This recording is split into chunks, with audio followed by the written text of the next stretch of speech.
with Sam Seder. The destiny of America is always safer in the hands of the people than in the conference rooms of any elite. Sam Seder. They are unanimous in their hate for me, and I welcome their hatred. We must guard against the acquisition of unwarranted influence, whether sought or unsought, by the military-industrial complex. The Majority Report with Sam Seder. Ever get the feeling you've been cheated?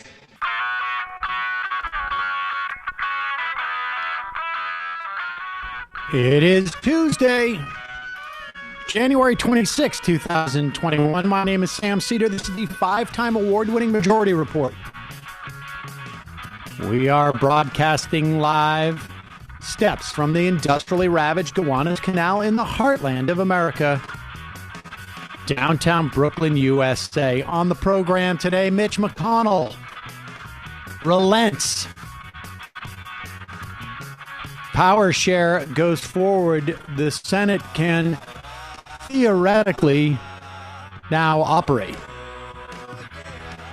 Meanwhile, Joe Manchin, Kristen Sinema, they vow not to kill the filibuster. But what about maim it?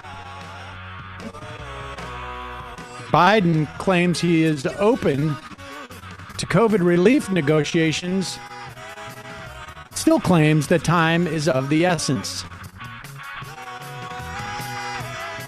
And meanwhile, speaking of urgency, the end of 2020 sees the sharpest rise in U.S. poverty rate in 50 years.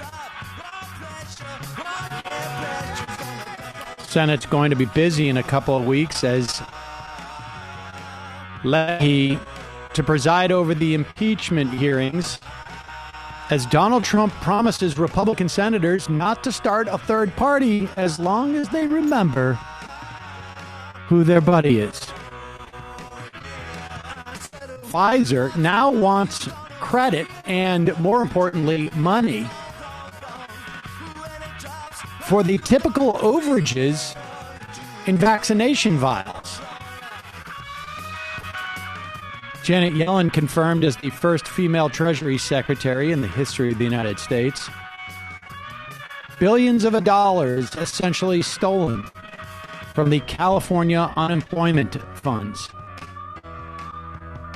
Canadian lawmakers vote to label the Proud Boys a terror organization. And lastly, locked away. The internet entrepreneur and former liberal Democrat Brandon Straka arrested for his participation in the Capitol insurrection. All this and more on today's program. Yes, ladies and gentlemen, welcome to the program. We should tell you right up front, we're having some issues with our internet today. Apparently, it's system-wide, so forgive us if we have any interruptions. This is what it's like in the age of COVID, where everything is done more or less remotely. But not so remotely today is Emma Vigeland. She is here, of course, partitioned in our studio. But not remote, but distanced. Indeed. Emma, good to see you. Good to see you, too. Thank you. As it is every day. Oh, that's very kind. Yeah. That's very kind. Sure. Generous, I'd say. So some news this morning, and of course, on some level, this should have never been a drama in the first place. Agreed. The Democrats won the Senate because the vice president functions as a tie-breaking vote when the Senate is tied, as it is now at 50-50. And as such, Chuck Schumer is the Senate leader. There is no controversy over that. Mitch McConnell was essentially leading a filibuster of the organizing rules that are changed at the beginning of every new session of the Senate. Happens also in the House. And insisted that the new rules, which would have installed Democrats at the head of all the committees, that the new rules would have included a promise or vow or at least a prohibition against getting rid of the filibuster or presumably changing it in any way. And Chuck Schumer said, no, we're not going to do that. We have a model for power sharing from the early 2000s where the Senate was similarly at a 50-50 split, and we're going to follow those. Thank you very much. In fact, here is Chuck Schumer last night on the Rachel Maddow program being asked about the filibuster rule. And here's Chuck Schumer. Here's Chuck Schumer's response. Well, let me ask you about the filibuster. There is definitely a diversity of opinion within your caucus on that. Senator Sinema, Senator Manchin have, for example, expressed reservations about getting rid of that. But lots of other senators and lots of people who are strong stakeholders within the Democratic Party say that there's too much to get done right now to let that get in the way. And there's no reason to expect that any Republicans in any significant numbers, let alone 10 of them, will cross the line on anything. Where do you stand? The caucus is united with the belief that I have.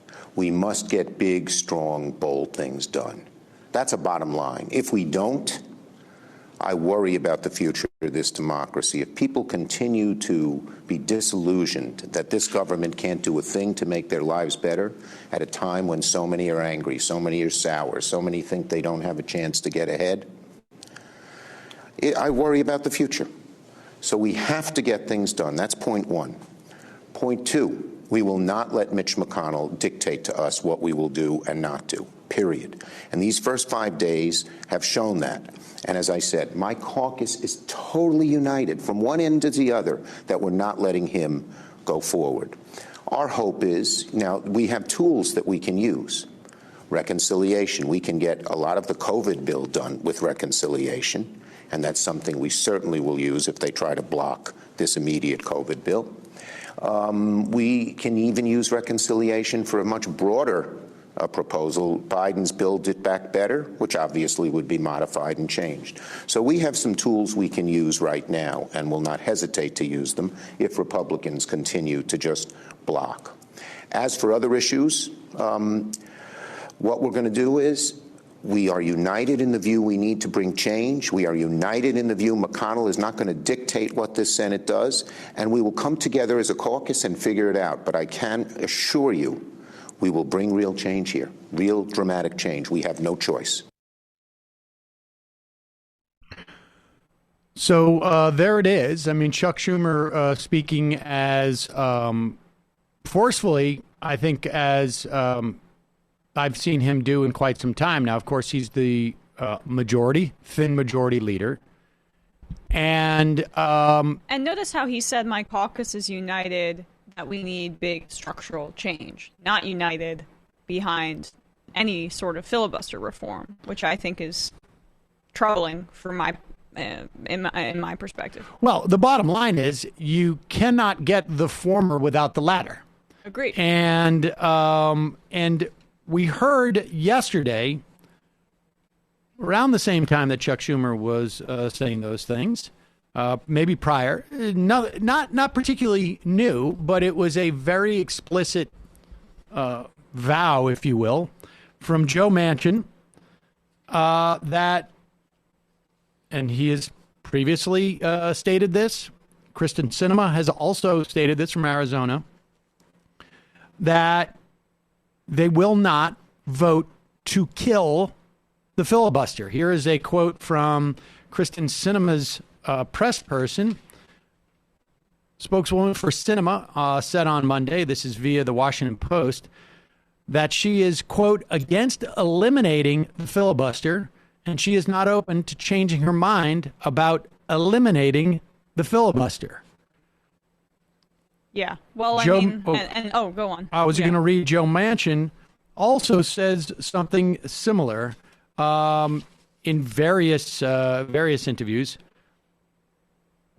He was asked if there's any scenario that would change his mind.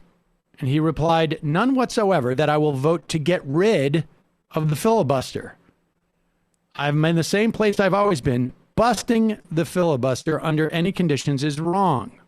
Now, I think you can tell by the tone of my voice, I'm trying to put an italics around because there is a mini nuclear option. Busting. Right, yeah. Well, there are options that you can massage the filibuster. In other words, you could say, for instance, maybe we have certain thresholds to extend debate rather than to have it extended forever.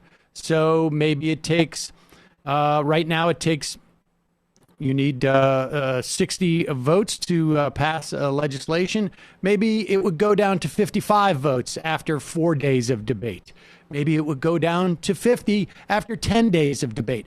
There are various proposals that have always been floated around for reform of the filibuster, and we simply don't know how dedicated Sinema and Manchin are to the filibuster in its current form.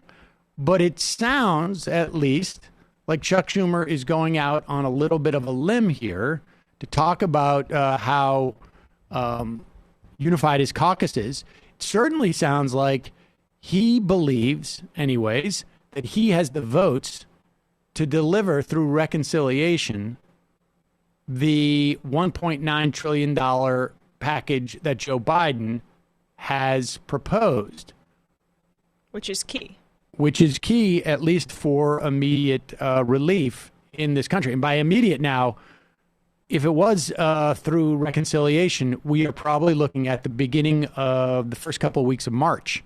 And to me, I am immensely frustrated by not going to that option immediately so that relief comes quickly, because who could have guessed that Republicans would not join in this $1.9 trillion proposal when they had previously said, as a very united caucus beforehand, that they wouldn't go over the $900 billion one from before. There is I don't know how else to put this, some type of mass psychological defect, or just some disingenuousness amongst at least some of these Democratic lawmakers. I mean, Ezra Klein wrote an interesting piece in the New York Times the other day, basically saying that the Obama administration era provides a very telling example and cautionary tale, which is you can dilly-dally around with this stuff for a long time. However, it's going to cost you both from a policy and from a political standpoint. Especially when Joe Biden went on such a limb from a policy and political standpoint with these checks, which are already only going to be $1,400. That seems to be the case. I know that was the initial promise, but that's not what was said on the stump so clearly. And my prediction about filibuster reform, so now McConnell has agreed to this power sharing dynamic based on, they're not going to end the filibuster. That was with the hostage that he was holding. I think that Manchin and Sinema maybe gave him some assurances that they're also less committed to filibuster massaging than Schumer's trying to publicly state, because he's trying to appear as a progressive and strong leader, one, to get off on the right foot under Biden, and also to fend off any potential primary challenges in 2022. Well, that's the other thing. As Ocasio-Cortez flirts with it. Even if it's not genuine, she's flirting with it. That's right. And that filing deadline isn't until the spring of 2021.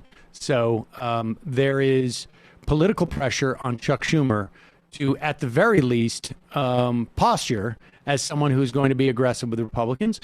I would also argue that there's policy reasons for him to posture that way. And it's also conceivable, I guess we will know in a couple of months, whether that is posturing or if it's actually the case that he is going to or has the ability to whip his caucus in such a way that they will be able to pass these type of things. Now, Joe Biden has signaled that he is open to some wiggle room on that $1,400, as you alluded to, perhaps more in terms of, and the original $600 payment, and as well as the $1,200 check that happened at the beginning, I guess now almost 9 months ago, the first COVID relief bill, were essentially means tested, for lack of a better term. There was a threshold into which you were eligible for these things.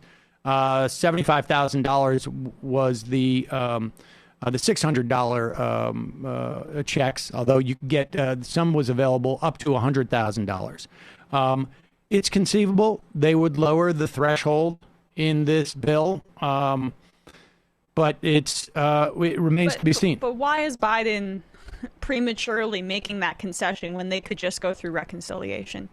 Like, why put that out there? Because that gives a little crumb to conservative Democrats like Sinema and Manchin, who even in reconciliation may try to water that down. There is a tick of negotiating against themselves. You only, as of this morning, have Mitch McConnell essentially saying, yes, we're going to allow for the Senate to conduct business. And already Joe Biden's out there saying, I'm willing to negotiate away certain these things. I mean, there's acting. I can understand the idea of trying to project a reasonableness to the American public. But at the end of the day, when we have I don't quite understand it, but well, I mean, it is the. I mean, you can look at the. You can look at the polls and see to what extent Democrats are interested in compromise, far more so than Republicans. But the other problem is that most of these people, most of these politicians have lived, have functioned, have worked with inside a, if not hermetically sealed bubble, certainly a fairly hermetically sealed bubble where the sense that they're trying to do the country's business involves reaching across the aisle. I mean, listen to the way that some of these people in the Senate talk, that Joe Manchin is talking about, like, if you can't make a deal, you don't belong in the Senate. I got news for him. Was he around a couple of years ago? Has there been any type of bipartisan consensus on any major piece of legislation in decades? I mean, there were plenty of reporters who pointed this out in terms of, I guess it was, yes, the last one was the authorization for military force. Funding the military, there's always bipartisan consensus and of course, money to Israel as well. Well, yeah, I mean, there is a series of these things, but they're in terms of, like, let's say domestically then. Well, maybe there might have been some domestic terror legislation, maybe. But the point being is that this is a fantasy, and it is perpetuated by these folks in Washington, and at the behest of very few people. We have record-breaking poverty in the country right now. We have record-breaking new unemployment claims week after week after week after week. And to think that the overriding concern of the American public is consensus is absurd. Pretty sure they'll put their concerns for consensus aside, even if that's the Democratic concern. You already have those people. The people that you need to win over, and the people you need to help too. You need to help everybody. The checks, that will be primary. That's what people will remember, not some vague notion of compromise. It's a fantasy land, as you say. We're going to take a quick break. When we come back, we will talk about a little more about this and what Biden's saying. Well, let's just play this clip here of Joe Biden convinced that bipartisanship will help move the COVID bill through the Senate. Here he is from the White House yesterday. In this pandemic, I'm confident they know we have to do something about figuring out how to get children back in school. And there's easy ways to deal with this. One, if you're anti-union, you can say it's all because of teachers. If you want to make a case, though, that it's complicated, you say, well, what do you have to do to make it safe to get in those schools? Now, we're going to have arguments. For example, I propose that we because it was bipartisan. I thought it would increase the prospects of passage. The additional $1,400 in direct cash payment to folks. Well, there's legitimate reason for people to say, do you have the lines drawn the exact right way? Should it go to anybody making over X number of dollars or why? I'm open to negotiate those things. That's all. I picked it because I thought it was rational, reasonable, and it had overwhelming bipartisan support in the House when it passed.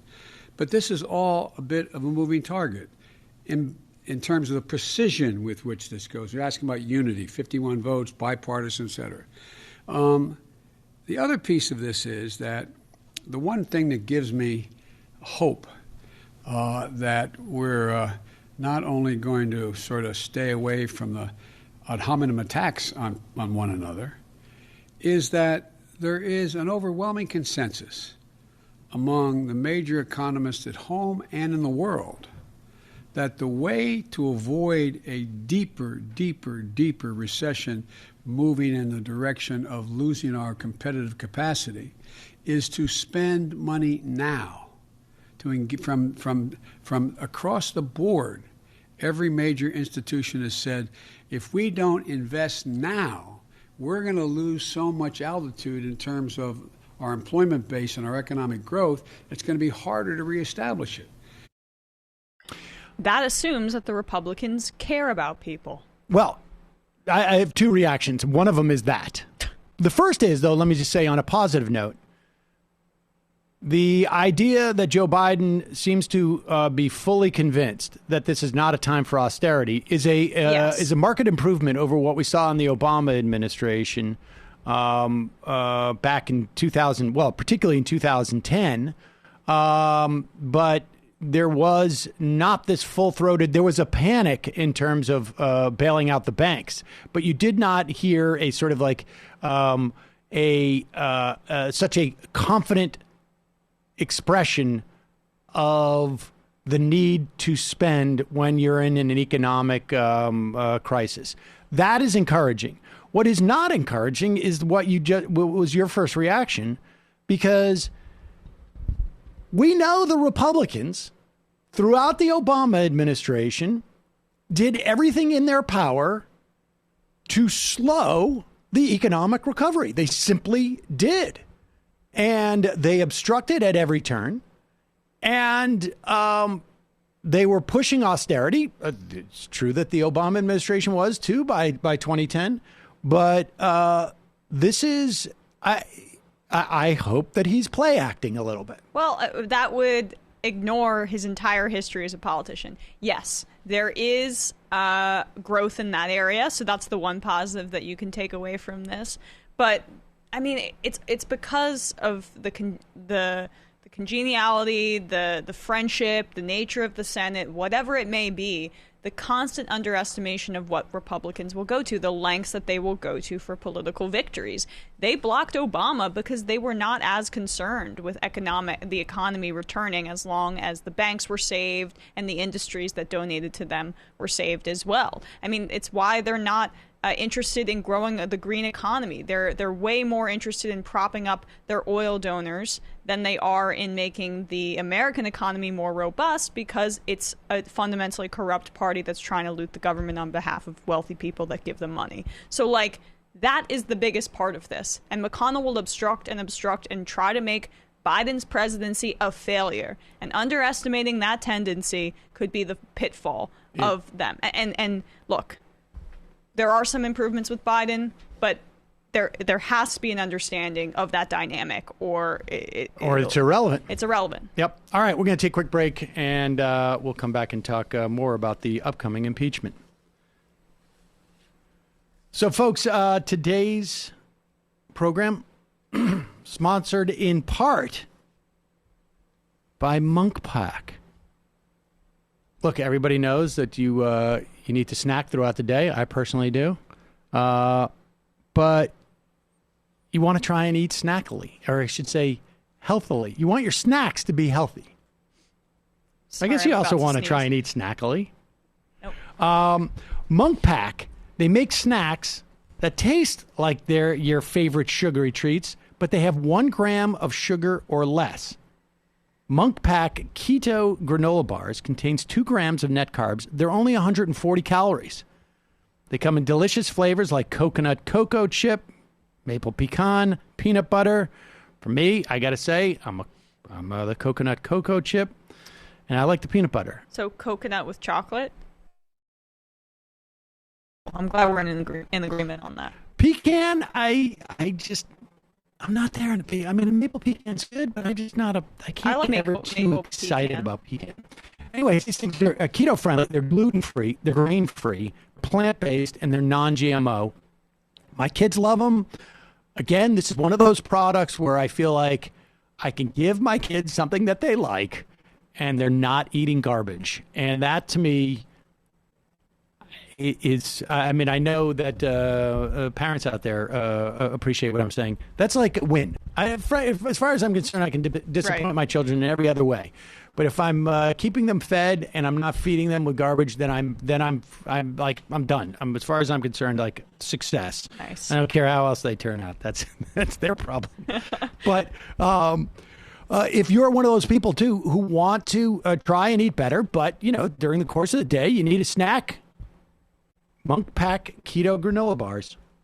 Try it for yourself. You'll see what I'm talking about. We have a special deal for our listeners. You get 20% off your first purchase of any Monk Pack product by visiting monkpack.com, entering our code Majority Report at checkout.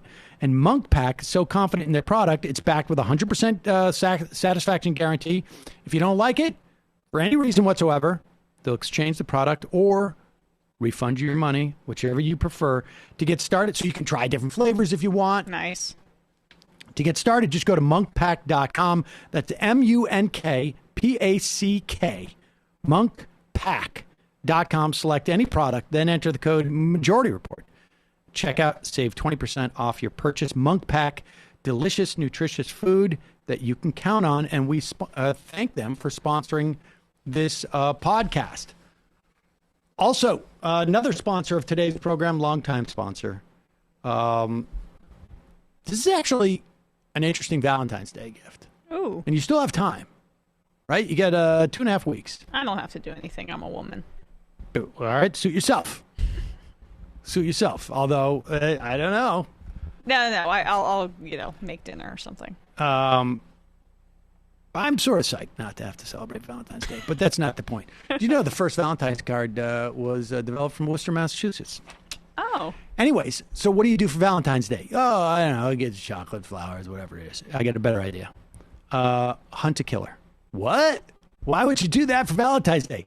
Well, first off, it is a murder mystery subscription box, and it is perhaps the most exciting date night you can do at home. Oh, that's fun. Hunt a Killer brings people together. It challenges them to decide, to decode ciphers, to look at clues, solve puzzles. And this is what happens. They send you a box Matt can test to this. So wait a second. So let me just tell you. They send you a box. You have documents in there. You get like a thumb drive. Maybe there's some audio clues. There's case files. And then you eliminate the suspects. You figure out who the murderer is. You catch the case. You catch the killer. It's sort of like an escape room delivered right to your door. And you can also do it with people from socially distant. Hop on Zoom. Nice. Maybe grab a glass to drink, or it doesn't have to be alcoholic. You drink whatever you want. In my case, every time I hit Zoom now, just have a little drink.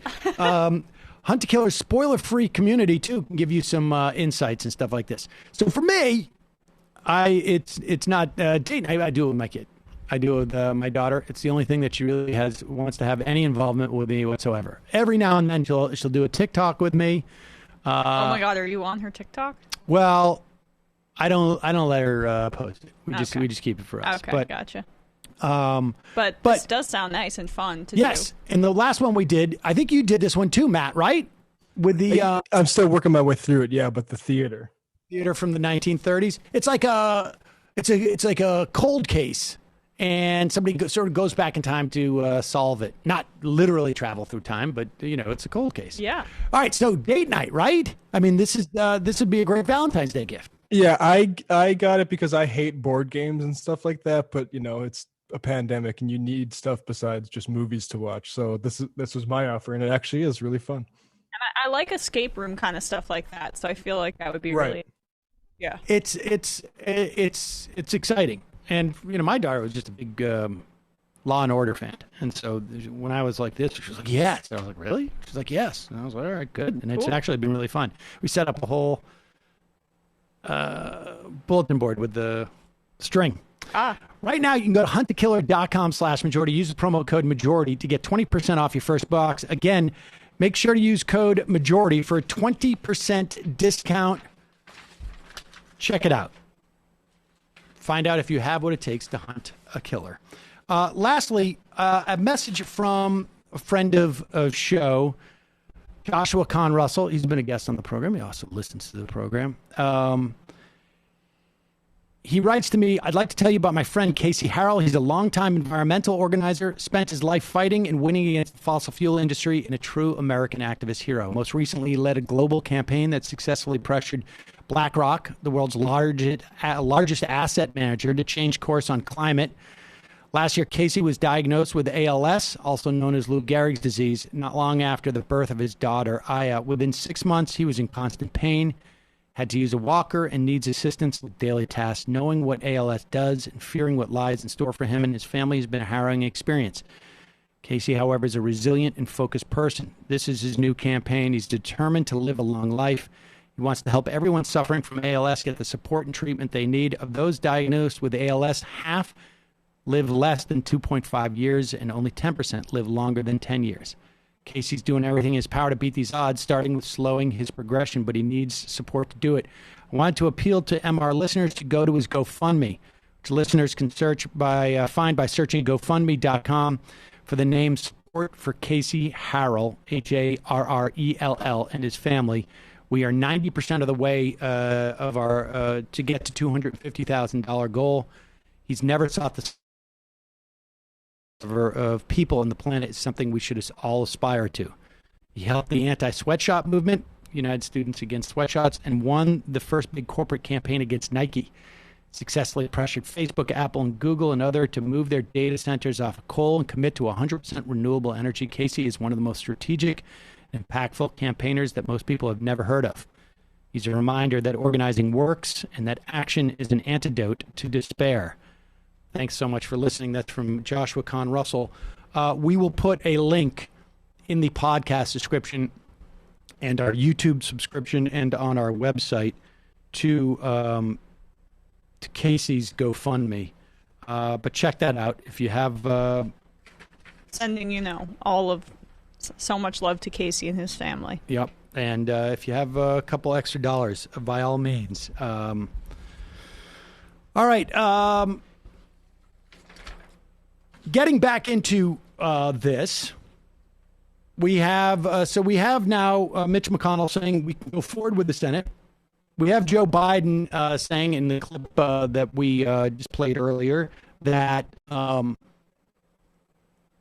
that he is open to some fine-tuning of his $1.9 trillion package, but it's got to get it done. He reiterated his commitment to the idea that we need to spend while the economy is sputtering and people are suffering. Here is Joe Biden talking about unity. And again, I think, Emma, your point being that this notion of Senate comity, I want to make sure I don't say comedy, although I think they could be used interchangeably often. T, hard T. This has marked his entire career, and so I think it makes sense to take him at his word about it. But we will really know whether or not there is a limit that from which he will depart and move forward without this concept of unity. But here he is in at this White House press conference, asked, can you describe to us what unity is? Because we are now only 20 days out from where at least almost a dozen Republican senators, never mind about 120 some odd Republican House members, basically helped to incite an insurrection in the Capitol building. Here's Joe Biden. Or any sort of number of, or perhaps it's 50 plus 1 or 50 plus 2 or 75%. So given that it is such a key part of your message and your promise, can you talk and reflect a little bit more about what is unity when you see it and as you define it? Randy, I think it makes up several of the issues, the points you made. One is unity requires you to eliminate the vitriol. Make anything that you disagree with about the other person's personality or their lack of integrity or they're not decent legislators and the like. So we have to get rid of that. And I think that's already beginning to change, but God knows where things go, number one. Unity also is trying to reflect what the majority of the American people, Democrat, Republican, Independent, think is within the fulcrum of what needs to be done to make their lives and the lives of Americans better. For example, if you look at the data, and I'm not claiming the polling data to be exact, but if you look at the data, you have, I think it's, I hope I'm saying it gets correct. You may correct me if I get the number wrong. I think it's 58% of the American people, including Republicans, Democrats, and Independents, think that we have to do something about the COVID vaccine. We have to do something about making sure that people who are hurting badly, can't eat, don't have food, are in a position where they're about to be thrown out of their apartments, et cetera, being able to have an opportunity to get a job, that they all think we should be acting, we should be doing more. Unity also is trying to get, at a minimum, if you pass a piece of legislation that breaks down on party lines, but it gets passed, it doesn't mean there wasn't unity. It just means it wasn't bipartisan. I prefer these things to be bipartisan because I'm trying to generate some consensus and take sort of the, how can I say it, the vitriol out of all of this. Because I'm confident from my discussions. There are a number of Republicans who know we have to do something about food insecurity. I'm frustrated by the double standard of this unity thing. Like, you know, if he really wants to put most popular legislative goals as one of the pillars of unity, like he said he'd veto Medicare for all. He doesn't really support as robust of a Green New Deal climate legislation as is supported by a majority of people. I understand what he's saying there, but it's not consistent. It's more just like, what is the center, acceptable to the center of power in Washington, is more of the guiding principle than what he's talking about in terms of polling what the majority of the American people want. Without a being doubt. Real. Without a doubt. And adding on to that, there is, I do think he is sincere about the performative aspects of it.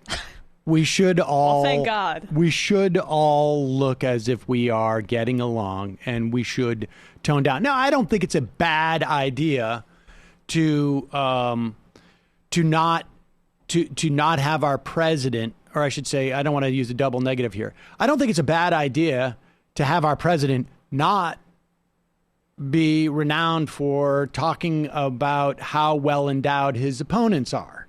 Or how not well endowed his opponents are. Or their lack of endowments. Right. I do think that's probably an upgrade for the country. I think that's pretty important. I think, it's a good baseline. But honestly, let's be clear on who dropped that baseline.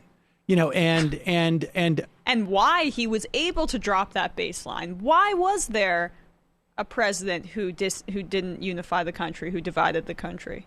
Like, it was because of many of these lackadaisical attitudes about wielding power that Biden is now exemplifying and proudly returning to. And I think, look, and I can understand people will say, give the guy a little time. It's only been 5.5 days. That's not my style. It's not your style. And I think, look, I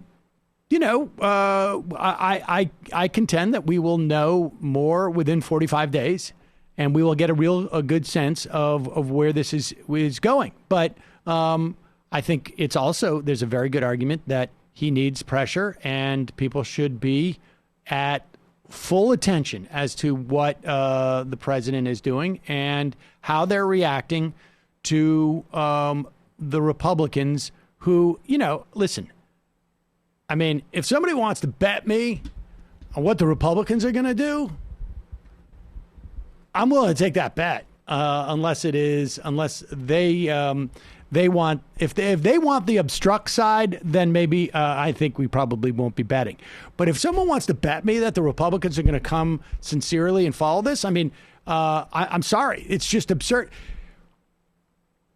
Well, let's move into impeachment, and I'll tell you why. Right? Because here we have 20 days ago, they had to usher out the vice president of the United States from the Senate chambers, Republican, because there was an insurrection that was inspired, if not directly abetted, by the president of the United States. They came into the Capitol building shouting that they wanted to hang the vice president. And there were gallows erected outside of the Capitol building. Right. It wasn't that spontaneous of an idea.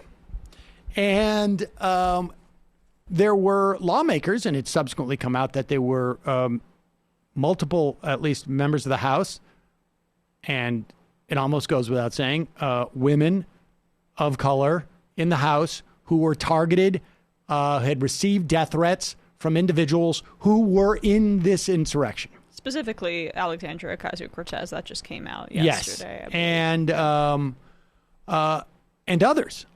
And yet, we're now seeing things when we start to see the vote tally that is beginning to form, whether there are even Republicans who are open to the idea of impeachment. We are starting to see Republicans who are saying, well, maybe not. And there was a quote in here that I just found stunning because... While you search for that, do you want me to just say, so Trump is basically holding these senators hostage, really, because he floated the idea of a third party to the press, the Patriot Party. And that doesn't seem like it'll probably go anywhere. But the threat of it is freaking Republicans out enough because that could really jeopardize them. And he's also now saying, carrot and stick. Well, maybe if you vote to impeach me, I'm going to back a primary challenge against you. And so the tones are shifting a bit. The tones are totally shifting. And here is Shelley Moore Capito. She is the Republican senator from West Virginia. A lot of people made strong statements, and I put myself in the category of what the president's role was, particularly right after January 6th happened, right? So they're ushered into safe rooms, in quotation, in the Capitol building during the insurrection, and people said some pretty harsh statements about the causality involved in that insurrection. And she goes on to say, in the disappointment and shock. And I suppose as time goes on, the political considerations begin to weigh in. In other words, yes, on January 6th, late in the day, on January 7th, maybe even as late as January 8th, maybe 9th and 10th, we were thinking, oh, some of us were almost hung, literally hung. Some of us could have died. In fact, a Capitol policeman was killed. Others were killed in the course of trying to scale the walls of the Capitol building or rush in. There was nooses. There were zip tie handcuff restraints. There could have been other weapons. And we thought, maybe someone should have to be responsible for this. And then a whole couple of weeks go by. Almost 3 weeks go by. Healing, if you will. A time for healing or forgetting. Right. Or forgetting or realizing that, wait a second, what's really important is whether we get reelected. And the point being is that if it only takes 2 weeks from when your life has been threatened that inspired you to hold the former president of the United States accountable, if it only takes 2 weeks for you to get past your own personal safety, you're literally seconds away from potentially having seen the vice president of the United States led away for his own hanging.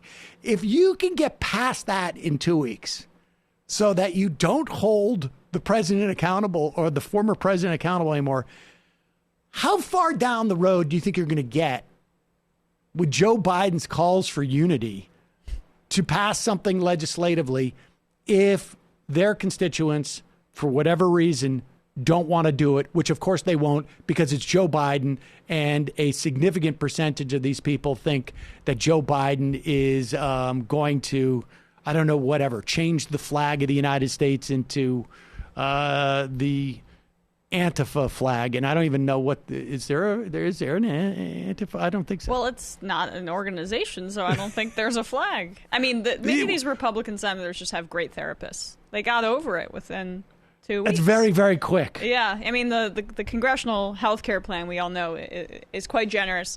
But yeah, I mean, obviously, I agree with you, and they're terrified of the Trump primary voter. But I'll go out on the limb and say they might be a little overestimating Trump's power here. Like, now that he's been deplatformed, some of the air's been let out of the balloon here.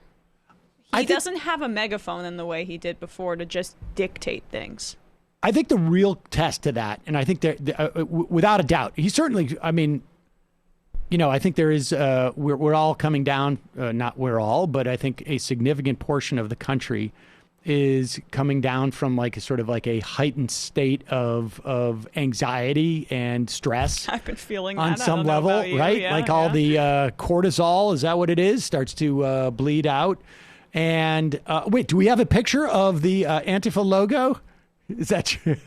Well, pop that up. That could be the new flag that Joe Biden is going to be. There it is. Oh, I'm so sorry. I spoke too soon. There you go.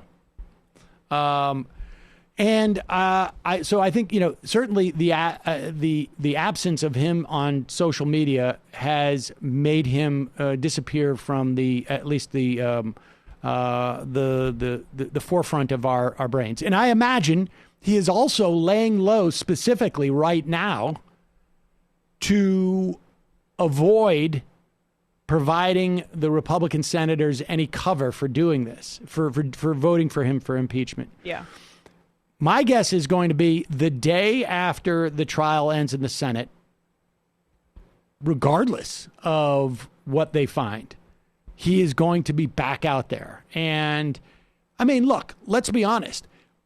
If he calls a press conference from Mar-a-Lago, the cameras are going to go down there. And now the networks may have learned their lesson, at least for a moment, and not necessarily covering it. But I think from a Republican lawmaker's perspective, if he's going to go and campaign against them, they have reason to be worried. I mean, because they have created a monster in their. But now that he's out of power, I don't know if there's enough in it for him. I just don't know. Oh, to do it. Well, it would saying. have to be like on some type and of. I don't think he has the megaphone that he's done, and has had in the past, and maybe I'm being short-sighted. That's entirely possible, but that's just like the vibe I'm getting. Me checking the temperature of the room right now. Now, it turns out Patrick Leahy is going to preside over the impeachment hearings. He is the president pro tempore. How do you know how to pronounce that? Tempore of the Senate, and the Chief Justice of the United States does not have to do it. He's only obligated to essentially preside over the impeachment of a sitting president. Mm-hmm. And there is some talk amongst the Republicans that in the event that Donald Trump gets convicted, that they're going to try and take it to the Supreme Court to see if it's constitutional that a former president can be impeached. My understanding is it's always been more or less settled that that one could be, but of course they would try and reverse that, but only if he gets convicted. If he's not convicted, they'll save that for I don't know, maybe they'll try and impeach Bill Clinton or maybe FDR or something to that effect. If the Republicans have control of the time to impeach Antifa of the Senate. But one thing that we should note, they brought over one article of impeachment, and that was the inciting of this insurrection. And it'll be interesting to see how much of what has been revealed just in the past couple of days will be part of the argument that the House managers will make as to why Donald Trump should be prosecuted. There have been some amazing stories that have come out of Donald Trump's attempts, the most obvious attempts to change the outcome of the election were the 60-odd cases that they brought around the country that were all, I think, but one. And the one that they won was insignificant. Not just summarily dismissed by judges. In some instances, the cases went a little deeper into it, but more or less ended when the judge would turn to Rudy Giuliani or whoever was the litigator in any specific case and say, well, where is the existence of fraud here? Are you alleging fraud? And when the answer was invariably no, because there was none, these cases were dismissed. So that was one attempt that Donald Trump had in changing the outcome of the election. The final one we saw on January 6th, which was when the House and Senate was to certify the election. But those turned out to be bookends of a whole series of moves that the president engaged in to attempt to overthrow the election. There are at least 3 or 4 others off the top, that we can mention here. Right now, Politico reports that the Justice Department's internal watchdog announced yesterday that it has launched an investigation as to whether top officials at the department engaged in any impropriety in connection with challenges to the results of last year's presidential race. There was, reported by the Washington Post earlier this month, that the DOJ's Inspector General would examine the abrupt resignation of the U.S. Attorney in Atlanta, guy named B.J. Pack. And this was, we now know, and much of this was foiled, I think, because Raffensperger released the audio of his phone call with Donald Trump. And we know that Lindsey Graham pressured Raffensperger, who was the Secretary of State of Georgia, to find other places where maybe the votes could go the other way. We've listened to the conversation of Donald Trump going like, this is a good thing for you to do. I'm not telling you to do it, but you should. 30-minute rant at Raffensperger. It was very mobby talky in that we're talking around stuff. We're talking to the side of it. Good things could happen for you. Bad things could happen for you if it doesn't happen. I'm not saying I would do it. I'm just saying it, there are reasons, et cetera, et cetera. And then we know that at least the DOJ's IG is investigating why the U.S. Attorney from Atlanta, the federal attorney, the extension, essentially, the Department of Justice in Atlanta, why they resigned so abruptly and at such a weird time. And there is a belief, it's being investigated, that perhaps Donald Trump was pressuring this guy to find examples of voter fraud. People may remember back in 2004 and 2005, Karl Rove led a systemic firing of U.S. attorneys who also would not find or prosecute people for voter fraud. There was a couple that resigned. There were a couple that were fired because it would not bring any cases. And then, in addition to these two calls by Graham and Trump to pressure Raffensperger, in addition to the abrupt resignation of the U.S. Attorney in Atlanta, there was a report in the New York Times Friday, just a couple of days ago now, that Trump was trying to team up with the acting head of the Department of Justice's Civil Division, a guy named Jeffrey Clark, to have the department urge Republican Georgia legislatures to block the state's certification of Joe Biden's win there. And supposedly this plot included the requirement, perhaps, to pull it off, that they fire the then acting Attorney General Jeffrey Rosen and replace him with this guy Clark from the Civil Division.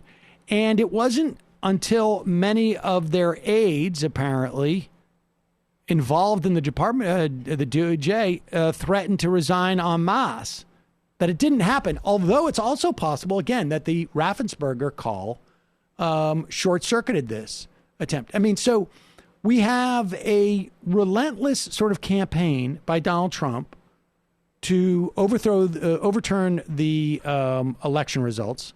Some people argue that this is, the system worked. But I don't think the system worked.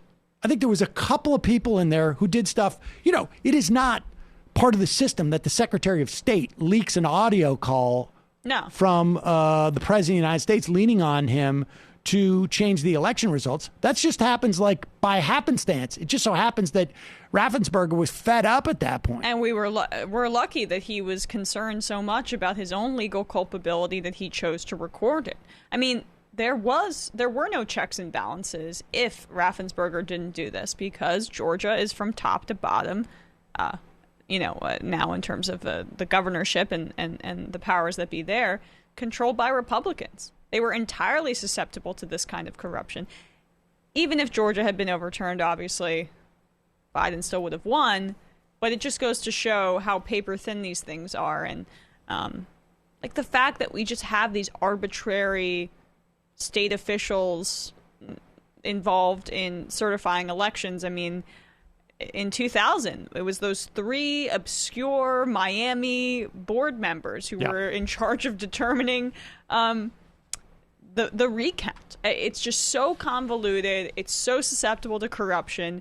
And at the same time, we laud ourselves as the greatest democracy in the world. All right. That trial is going to start in the Senate probably within 2 weeks. And so we will be keeping you updated on that. I imagine we're going to start to hear Republicans now sort of preening and posturing. I don't even think they're going to pretend that they're going to listen to the evidence, because they can't. Because, I mean, look, we know what the evidence is. Yeah, it all happened in broad daylight. And we know, I mean, there's not much to be revealed here, although I guess, these reports are going to be brought up. It really is just going to be, and impeachment is a political process. But in this instance, you're not even going to have the Republicans feign that they're going to listen to the case.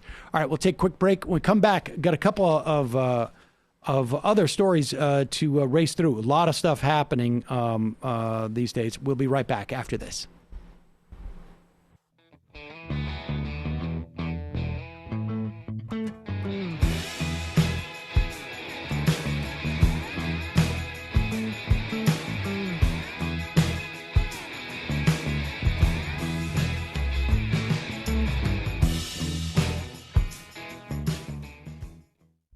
A couple of notable points. Janet Yellen yesterday was confirmed as the Secretary of the Treasurer. She was formerly chair of the Fed. She was 84-15 was the vote. Yellen is the third of Joe Biden's nominees to be confirmed. Avril Haines, the Director of National Intelligence, and Lloyd Austin, who received a waiver because he was recently in the military, is now Secretary of Defense. I'm not terribly happy. There's immense hypocrisy there. There's hypocrisy, and it's sort of, honestly, can we really not find a Secretary of Defense who... There were 15 Democrats, including the squad in the House, who voted against granting him the waiver, and I'm not sure what the vote was in the Senate, but there's legitimate concerns about the crossover between our military personnel and the intelligence community, and a lot of these Democrats were totally fine blocking the waiver when it came to the Trump appointment when he tried to do it. So right, and I mean, look at what we just went through in terms of the idea of, for whatever reason, although I don't think it's completely arbitrary, you had all the living Secretary of Defenses having to write a letter in the days before that insurrection to a public letter essentially to the military saying, like, hey, not a good idea for the military to get involved in anything political. And, when we rely on the individuals, whether it's the president of the United States or whether it's a specific Secretary of Defense, when we rely on individuals, we are in very, very shaky territory because, as we can see, you could have the presidency held by Joe Biden or Barack Obama at one moment, and the next moment it's Donald Trump. And so you cannot rely on individuals. That's why rules like this exist. The idea of a waiver should be under extraordinary circumstances. And I'm sorry, there is no reason that we can't find a Secretary of Defense that is not has not been in the military recently. But so Janet Yellen, the first Treasury Secretary, who is a woman, Joe Biden will be appointing Nurse Susan Ortega to serve as the nation's acting Surgeon General. He dismissed the Surgeon General in the first couple of days. I can't imagine why, based upon anybody complicit with Donald Trump's sort of COVID denial. This is also interesting and very encouraging. You'll recall that on day one, Joe Biden fired the National Labor Relations Board General Counsel. He refused to resign. Biden fired him. This guy, Rob, was essentially a union buster, and his job was to function as the filter as to what cases made it to the 5-member National Labor Relations Board. He has been replaced by the National Labor Relations Board Regional Director, a guy named Peter Orr. I think I'm pronouncing his name correctly. And this is just an acting replacement. We'll see. Hopefully, I think the Senate will confirm, or maybe not. But he's an acting replacement. We just went through an administration with seemingly all acting administrative members. But Peter Orr was the regional director who found that college athletes are employees with the right to unionize. So this is someone who is clearly a proponent of workers' rights and of empowering unions. And that is very... which is huge because college athletes don't get paid, despite making millions upon millions. For huge for college athletes. But now this guy's in a position to usher in... Yes. Lastly, just this story. Pfizer, we've told you the story about how Pfizer ships vials of COVID vaccine. And it is standard practice when you're filling up these vials of COVID, of any type of vaccine, or anything, I think that's injectable, to have like a 10% margin of error, maybe a little bit more, 15, 20% margin of error in the bottles.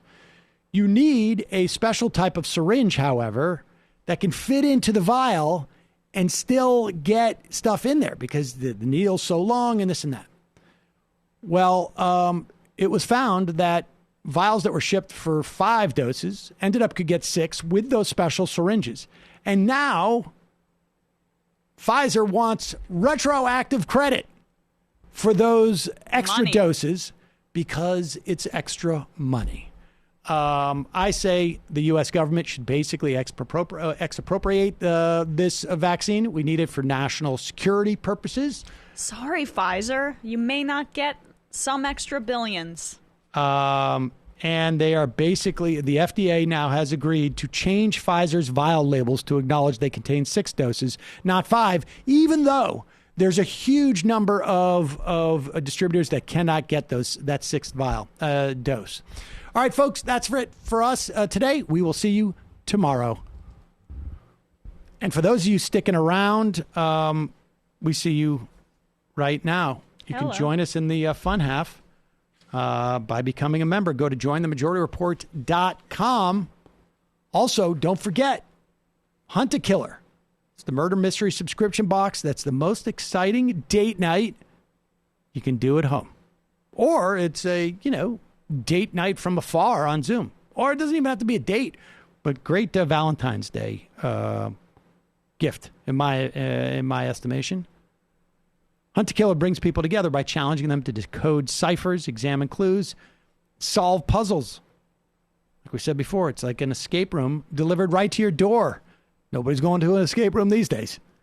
Nope, but I do like escape rooms, so I'm thinking about this. Right now, you can go to hunttokiller.com/majority. Use promo code majority for 20% off your first box. Again, make sure to use the code majority for a 20% discount. Who do we have on? Well, Nomi can tell you who she has on her program today. Oh, here she is. In the meantime, don't forget to check out The Antifada. You can find it at twitch.tv/The Antifada. Nomi, you there? There she is. Hello. Hi. What's the story? Who's on your program today?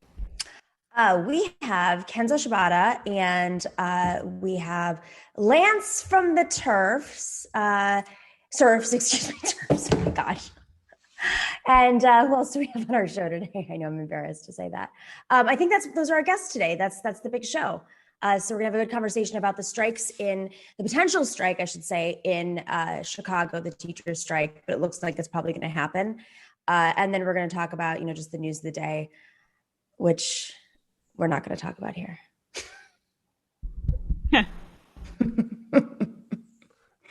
Goes unsaid. I'll just leave that. Well, there you go. We will see. So check that out. You're on Twitch now too, right? Oh, yeah, we're on Twitch. I should say that. We joined Twitch maybe like a month ago. So thanks to everybody who's watching us on Twitch. I promised I would learn a game and play one. Oh, really? All right. I'm going to have an addiction, guys. It's not about that. I'm not an anti-gamer. Problem is when I get into this stuff, I don't get out of it. Like I have to go to some sort of like specialty set, like place. That same problem during the break. I played Red Dead Redemption. And I just did not leave my chair in my living room. I think I like, That's what I want to do. I had a Sims addiction growing up. Like it would be the summertime and I'd just sit in my house and play Sims for 8 hours, not eat, drink water. Not good. I love Sims. We had an old Frogger game. Like I know that's really old fashioned, but I went through a solid year where I played that during every what is break I had. Scott TV I remember it. __ Nomiki _ show. Sure. Show. Yep, that's it. Very catchy. URL. Matt, what's happening on the _Matt _Lek _media universe? Today I want to plug the new episode of Literary Hangover on the Secret Diary of William Byrd II. We talk about the year 1709, so Queen Anne, and him being a plantation owner and slaver, and talks about the way he treats his pregnant wife and his servants. He didn't expect this diary to be public, so it's very truthful, and we go in depth at it. So check that out, patreon.com/literary hangover. What kind of person writes a diary and doesn't expect it to become public? He wrote it in a shorthand code, actually. It's all sort of like, so he could either write memoirs later or have legal sort of backup of what he was doing and that sort of stuff. Interesting. But he also talks about like, I saw a beautiful woman at church. So it's interesting. That's my worst nightmare. Guys, he ever find my deserves, diaries? He deserves having his privacy. He's a pretty bad guy. I mean, as you can imagine, of a aristocratic slave owner in Virginia. Yeah. All right, we're going to head into the fun half. 646-257-3920 is the number. See you there.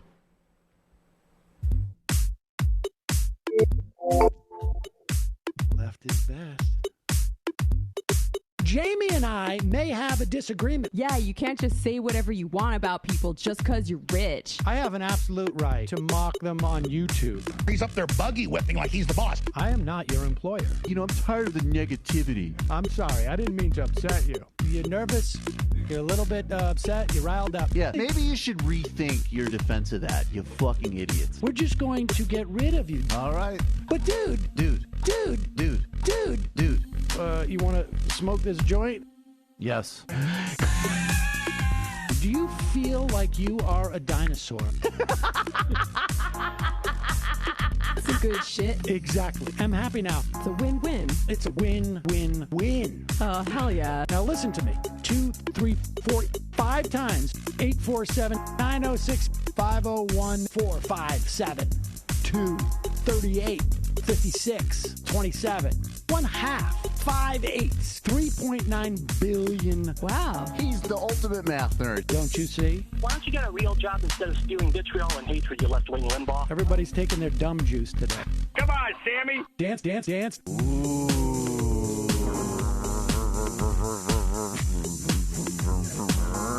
Rand Paul. I had my first post-coital scene with a woman. I'm hoping to add more moves to my repertoire. All I have is the dip and the swirl. Fine, we can double dip. Yes, this is a perfect moment. No.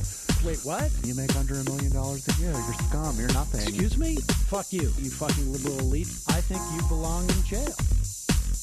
Thank you for saying that, Sam.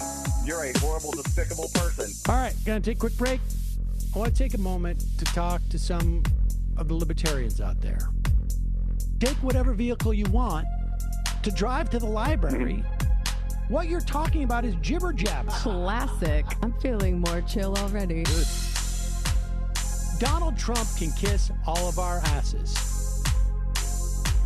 Hey, Sam. Hey, Andy. You guys ready to do some evil?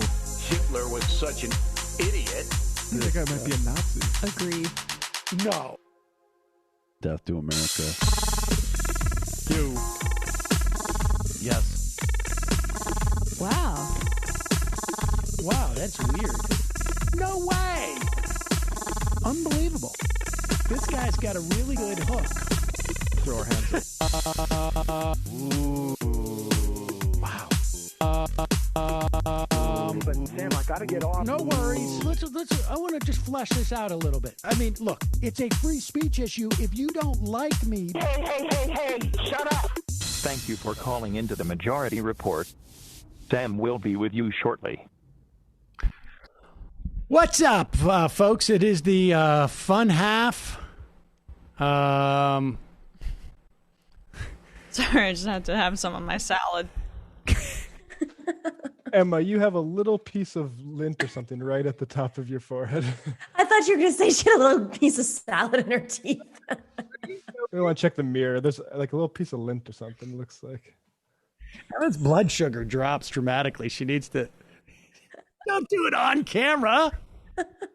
That's what the chat's for, guys. Come on. I think you got it. 10 years and you can't figure this out yet? That wasn't food. No, it's not food. I don't know what that was, though. It might have been my little hair gel. No, all right. Well, So this is like something about Mary moment. All right, let's get right in. I meant to play this clip earlier of Marco Rubio. I mean, I just I don't know how you can sit in the White House, look at what someone like Marco Rubio does. Now, Marco Rubio is up for re-election, and so he is terrified of getting primaried. And so, but he also is trying to project that he's a normal human being. And a normal human being would react to the president of the United States mounting an insurrection that may have led to the murder of your colleagues, one where you had to literally be offered to. A normal human being would go like, yeah, he should probably, I'm not going to send him to jail. I'm not going to have him pay a fine. I'm not going to make him wear a scarlet, letter. He's already been impeached. But maybe this is not the guy that we want to be eligible to run for president again, or we want to send a signal to future presidents. Hey, the whole thing where you rile up a crowd to come in and hang the vice president, not a good idea. Here he is on Sunday trying to walk this tightrope of not alienating Donald Trump and the lunatics in the Republican Party, but also trying to pretend like he's a normal human being. And later, Mitch McConnell spoke about Donald Trump's responsibility this week. I want to play part of what he said. Take a look. The mob was fed lies. They were provoked by the president and other powerful people. And they tried to use fear and violence to stop a specific proceeding of the first branch of the federal government, which they did not like. Is Senator McConnell wrong, sir? I think the president bears responsibility for some of what happened. It was most certainly a foreseeable consequence of everything that was going on. And I think that's widely understood. It may be even better understood with the perspective of time. I think that's separate from the notion of let's revisit this all. Okay, so there it is. There's his pitch to sound like a normal human being. I should also tell you that those white things, not AirPods, they are transistors that allow him to basically just have his program so that he comes across first as a normal human being. And then what happens is he has his staff send him a slight shock that goes into the transistors in his head. And then he turns to, here's the excuse as to why I won't actually vote for impeachment. Right. Perspective of time. I think that's separate from the notion of let's revisit this all and stir it up again. It's not, the stories are still going to be written. There's criminal justice investigations. They're going to continue to move forward. All these things are still going to happen. All I'm arguing is we have some really important things to work on. You want to really kind of bring the country together and remember once again how we can get things done. It isn't by uniformity on all the issues. It's about working through a process that allows people with different points of view to debate all that and get to a solution for the country. All that, we're going to jump right back into what we've been going through for the last 5 years and stirring it up again with a trial. And it's just going to be bad for the country. It really is. So let me ask you the same question I just asked Senator Romney. Would you support ending this trial if you can on procedural grounds that it's unconstitutional to try a president who's left office without ever getting to the issue of the guilt or innocence of Donald Trump? Yeah, the first chance I get to vote to end this trial, I'll do it because I think it's really bad for America. If you want to hold people accountable, there's other ways to do it, particularly for presidents, including, as I said, the perspective of history and even now as people are learning more about all this. But it's really bad. When you talk about situations like this is not a criminal justice trial. This is a political process. And ultimately, it is a political process that's going to inject things into our public discourse, into our debates, that's going to make it harder to get important things done, and is just going to continue to fuel these divisions that have paralyzed the country and have turned us into a country of people that hate each other. Little Marco. Little Marco. Wouldn't even when he had the chance. He take My, the kill shot, man. Look at your little tiny feet. I wonder what that means. And hands. Your hands or feet or whatever. Look at all of your limbs. They're so tiny. You know, oh my God. It's just That's like his head. And what's interesting is he won't argue that. I don't think, it sounds like to me, he will not go as far as saying that we should take impeachment off. Like, you should not have impeachment for former presidents, because he wants to be able to use that down the road. He doesn't want to be caught in one of those Lindsey Graham situations where he's like, you can play this tape back again. No, he is. This is just like, open it back up again. Does stuff close up? Does it take, is that what it is? 14 days from when you try and hang a vice president and then everything's sort of healed? I mean, give me a break. Yeah, I mean, it's the Republicans aren't interested in rehashing tragedies that have happened. I mean, Benghazi, they wanted that to be over after those 4 people died. It's so tragically, just wanted in the name of national healing. 5 people died, the Capitol insurrection, and they're consistent on this issue. They're incredibly consistent on the issue. Oh, man. There's this new I don't know if you guys saw this, but there's a new PAC out called Retire Rubio 2022. You have to go check it out. They've been doing these killer ads just attacking Marco Rubio. I think they're Democrats, obviously, that are putting this PAC together, but they're annihilating him. They're running him in Florida. They're doing it on social media. So he's feeling the pressure from every angle, clearly. And what I don't get is he's like, there are other things you can do to a president. He's not the president anymore. There aren't other things you can do right now. This is literally the option. And if you don't do it now, then when do you do it? It's the only opportunity that you have to do something that has to do with his role as president. It's not just a question of him running again. Frankly, if I was a Democratic consultant, I would say to them, like, you don't want him impeached. The best thing that could happen to Democrats is that he's out there as some type of specter who could run again, because he probably won't. But what he will do is freeze a lot of the Republicans from gaining any type of steam and create fractures in the party. What you do want to do, however, is impeach him and get him convicted, not as a matter of running as president or not, although that should be a marker to basically say, presidents cannot, after an election, promote an insurrection.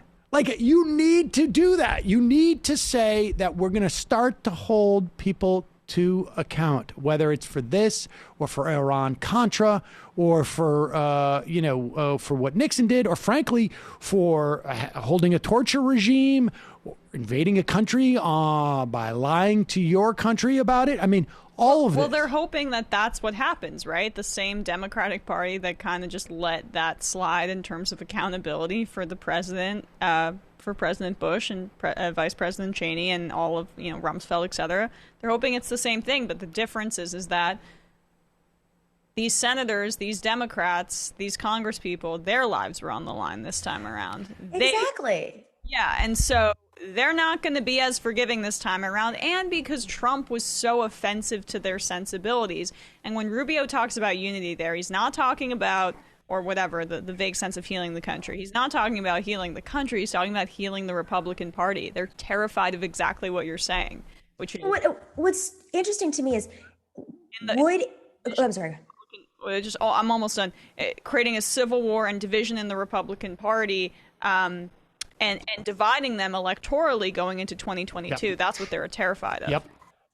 My question is, like, if we didn't have the progressives we have today in the House and in the Senate, would the Democrats actually prosecute Donald Trump and not just move on the way that Biden alluded to it? I don't know if the Democrats, this is suddenly a moment for them to think it's gone too far, even though their lives were put at risk, even though the vice president's life was put at risk.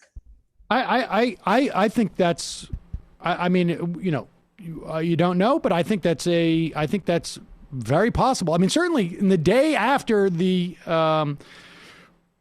the 6th or the 7th, Pelosi, I think, was saying, like, we're not going to impeach.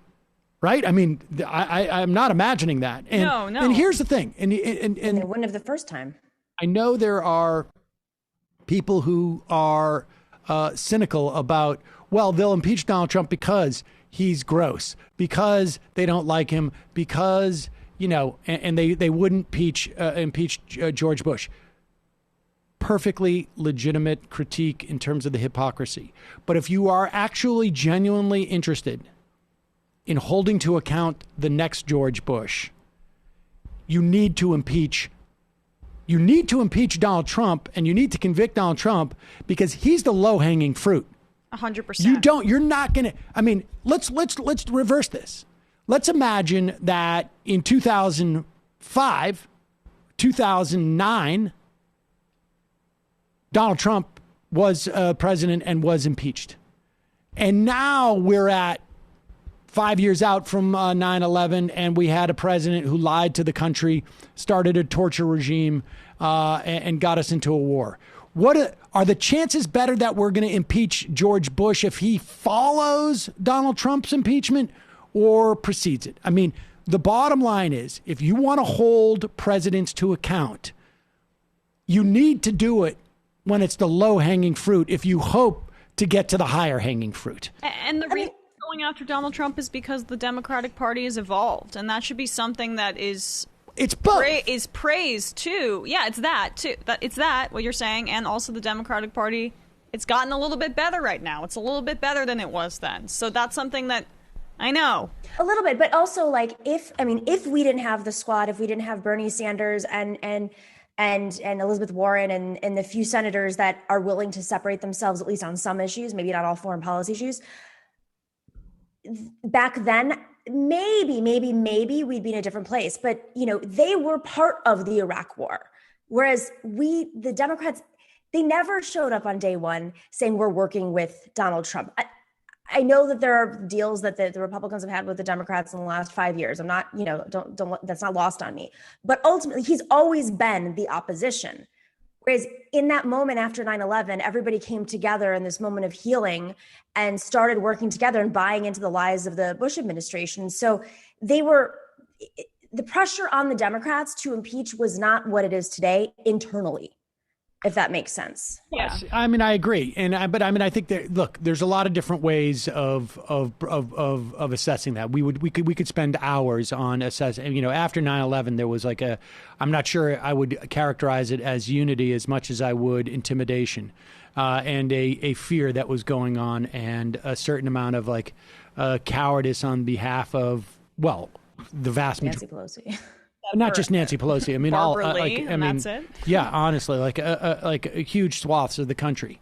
But my point is, I guess, is to say why this impeachment is important is you need to, you absolutely need to impeach the low-hanging fruit if you hope to hold to account future presidents who may do something more along the lines of what a George Bush did.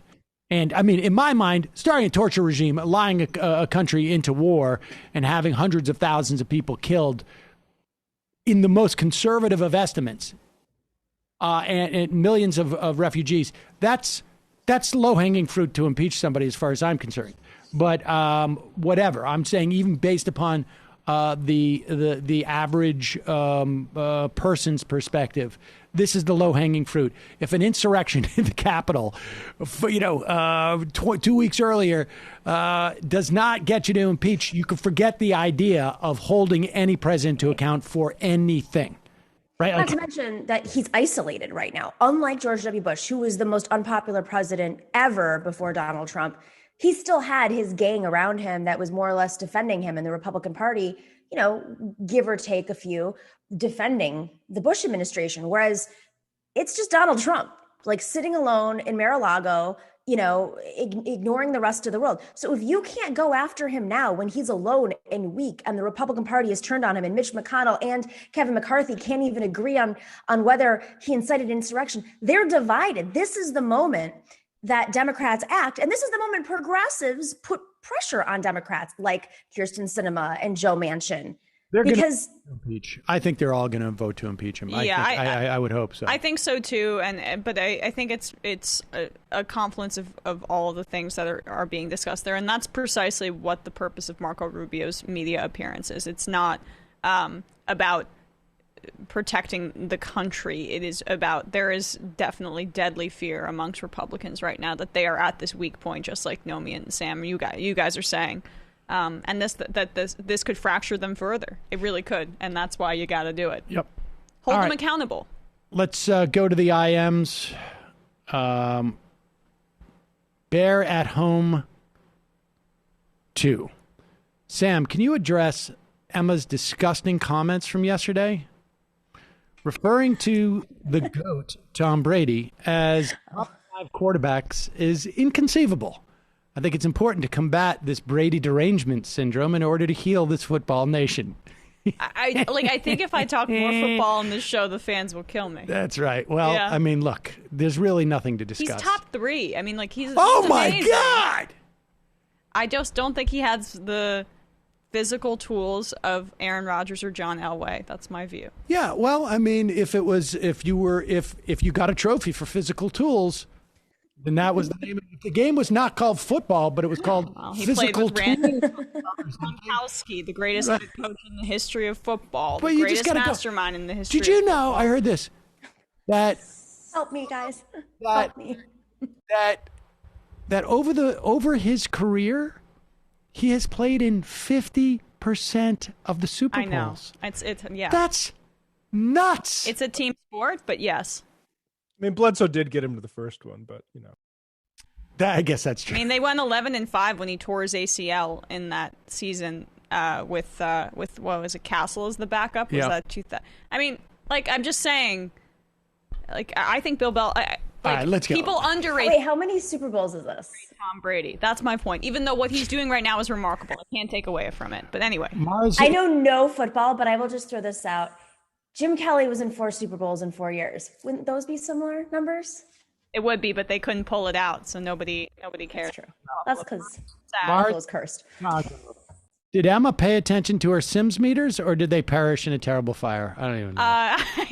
I was not someone who would kill them. I would get really excited about creating one character, getting them to find a mate, and then having 2 kids. And then when the kids would grow up, I'd get tired of them and start a new family. The real... I watched Jimmy's interview of the Boogaloo Boy, and sure, he looks like a friendly guy, but I love the hypocrisy. The Boogaloo Boy is against Medicare for All and being platformed by someone accusing AOC of blocking Medicare for All. What a douche. Well, look, I mean, you know what? That's not so much the issue as it is. I mean, obviously, you know, you can have people on your show who don't necessarily agree with... The real issue is that you want a nice guy on your show, have a nice guy on. You're a nice guy, come on my show. But when he comes on as a Boogaloo Boy, what he's doing is selling the idea of Boogaloo Boys. The guy's not coming on there because he's a nice guy.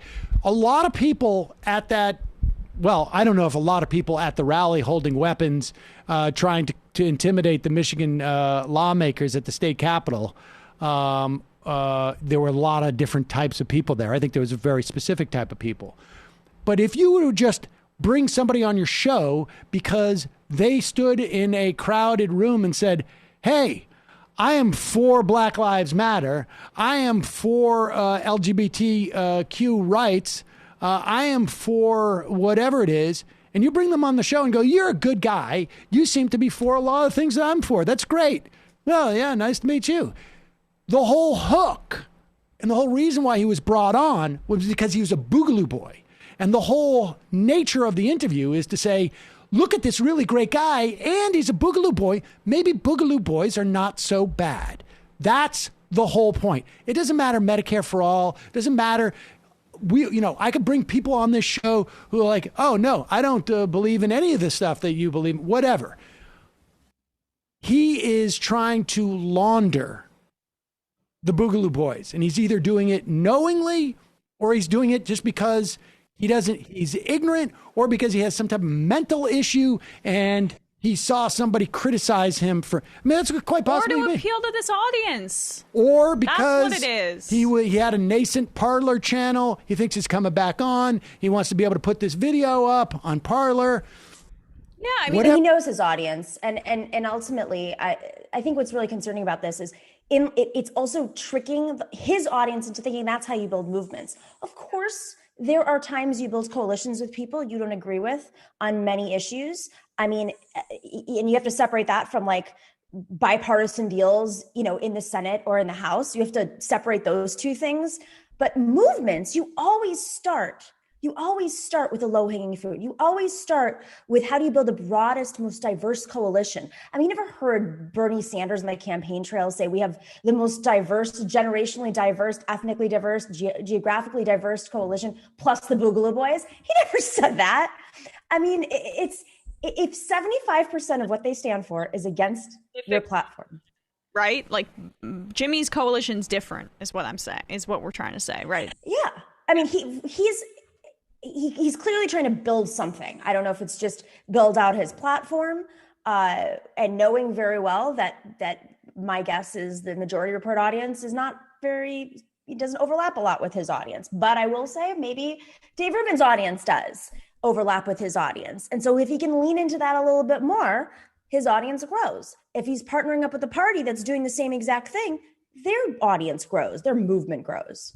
I don't know if he's that conscious of it. I mean, he may be, he may not be. It may be just more like, my cat knows now, like one of my cats knows if I grab his tail and I go this way when the other one's eating, I'm going to give him food. But I don't think he actually plots it out. Every day I have to do the same thing. I mean, it could be. Oh. I mean, look, but here's the.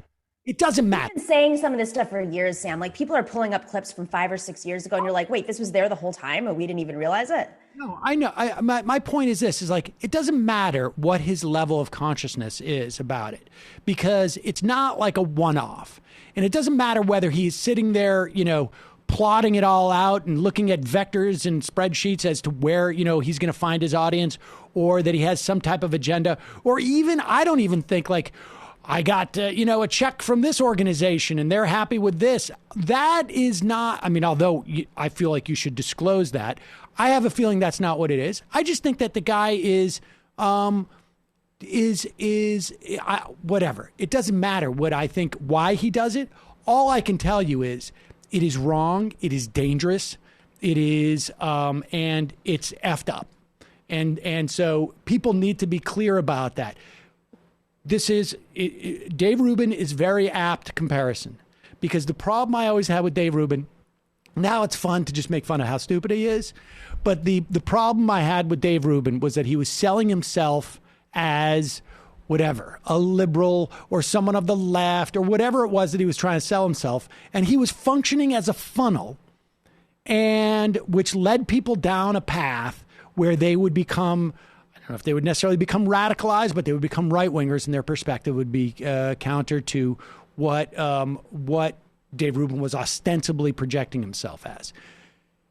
And the road down Jimmy Dore's path leads in a similar direction. And that is what is problematic about it. And why he doesn't is, in my mind, if someone was to show me like evidence of like, here's his strategy planning, I would say like, oh my God, here it is. But the speculation or the conjecture on it is interesting. But at the end of the day, it doesn't make it any worse or any better, or any, like he has proved himself to either be this dumb over and over and over again that he's dangerous. Like somebody, you put a loaded gun in somebody's hand. I don't care if they necessarily want to shoot somebody or not, if they keep firing the thing off in a crowded room. It's like.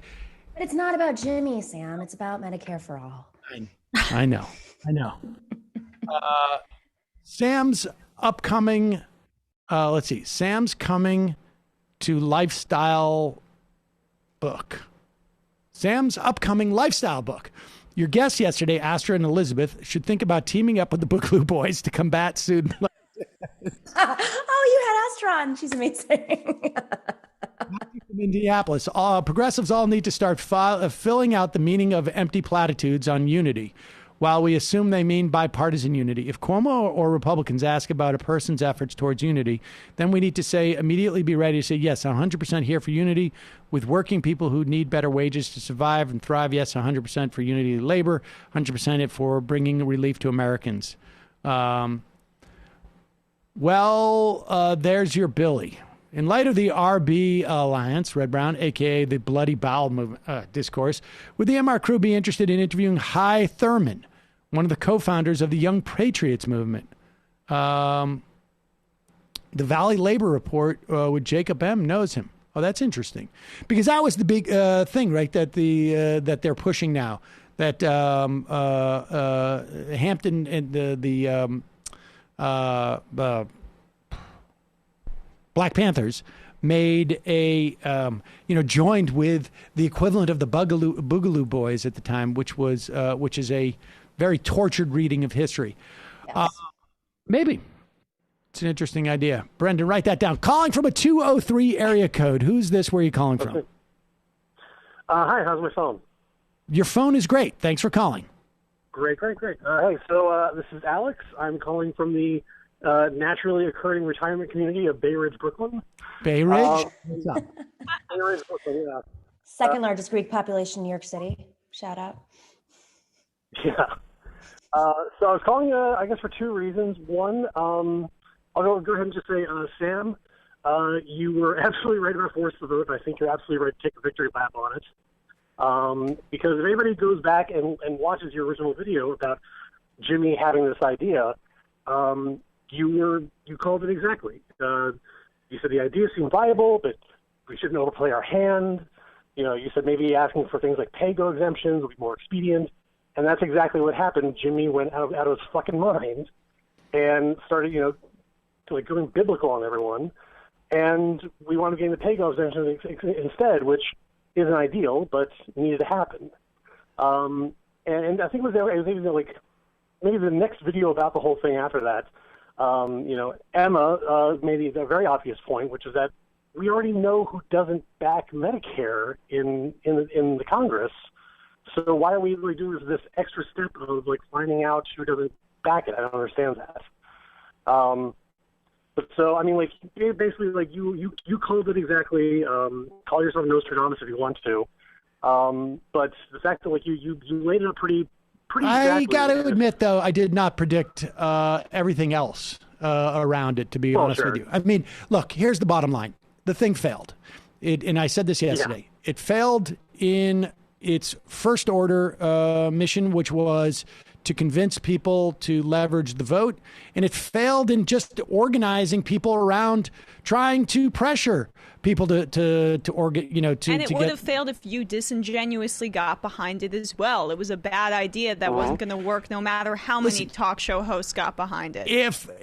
Well, that's true. But the fact that you couldn't rally people around it and would ignore why it wasn't, and remember, again, it was the force the vote. It wasn't force the pay-go. It wasn't force the pay-go exemption for COVID. Does Jimmy know what pay-go is? Well, but my point is this, is that, like, it failed on a multitude of levels. And the idea that in any way, and I don't even know that I ever, like,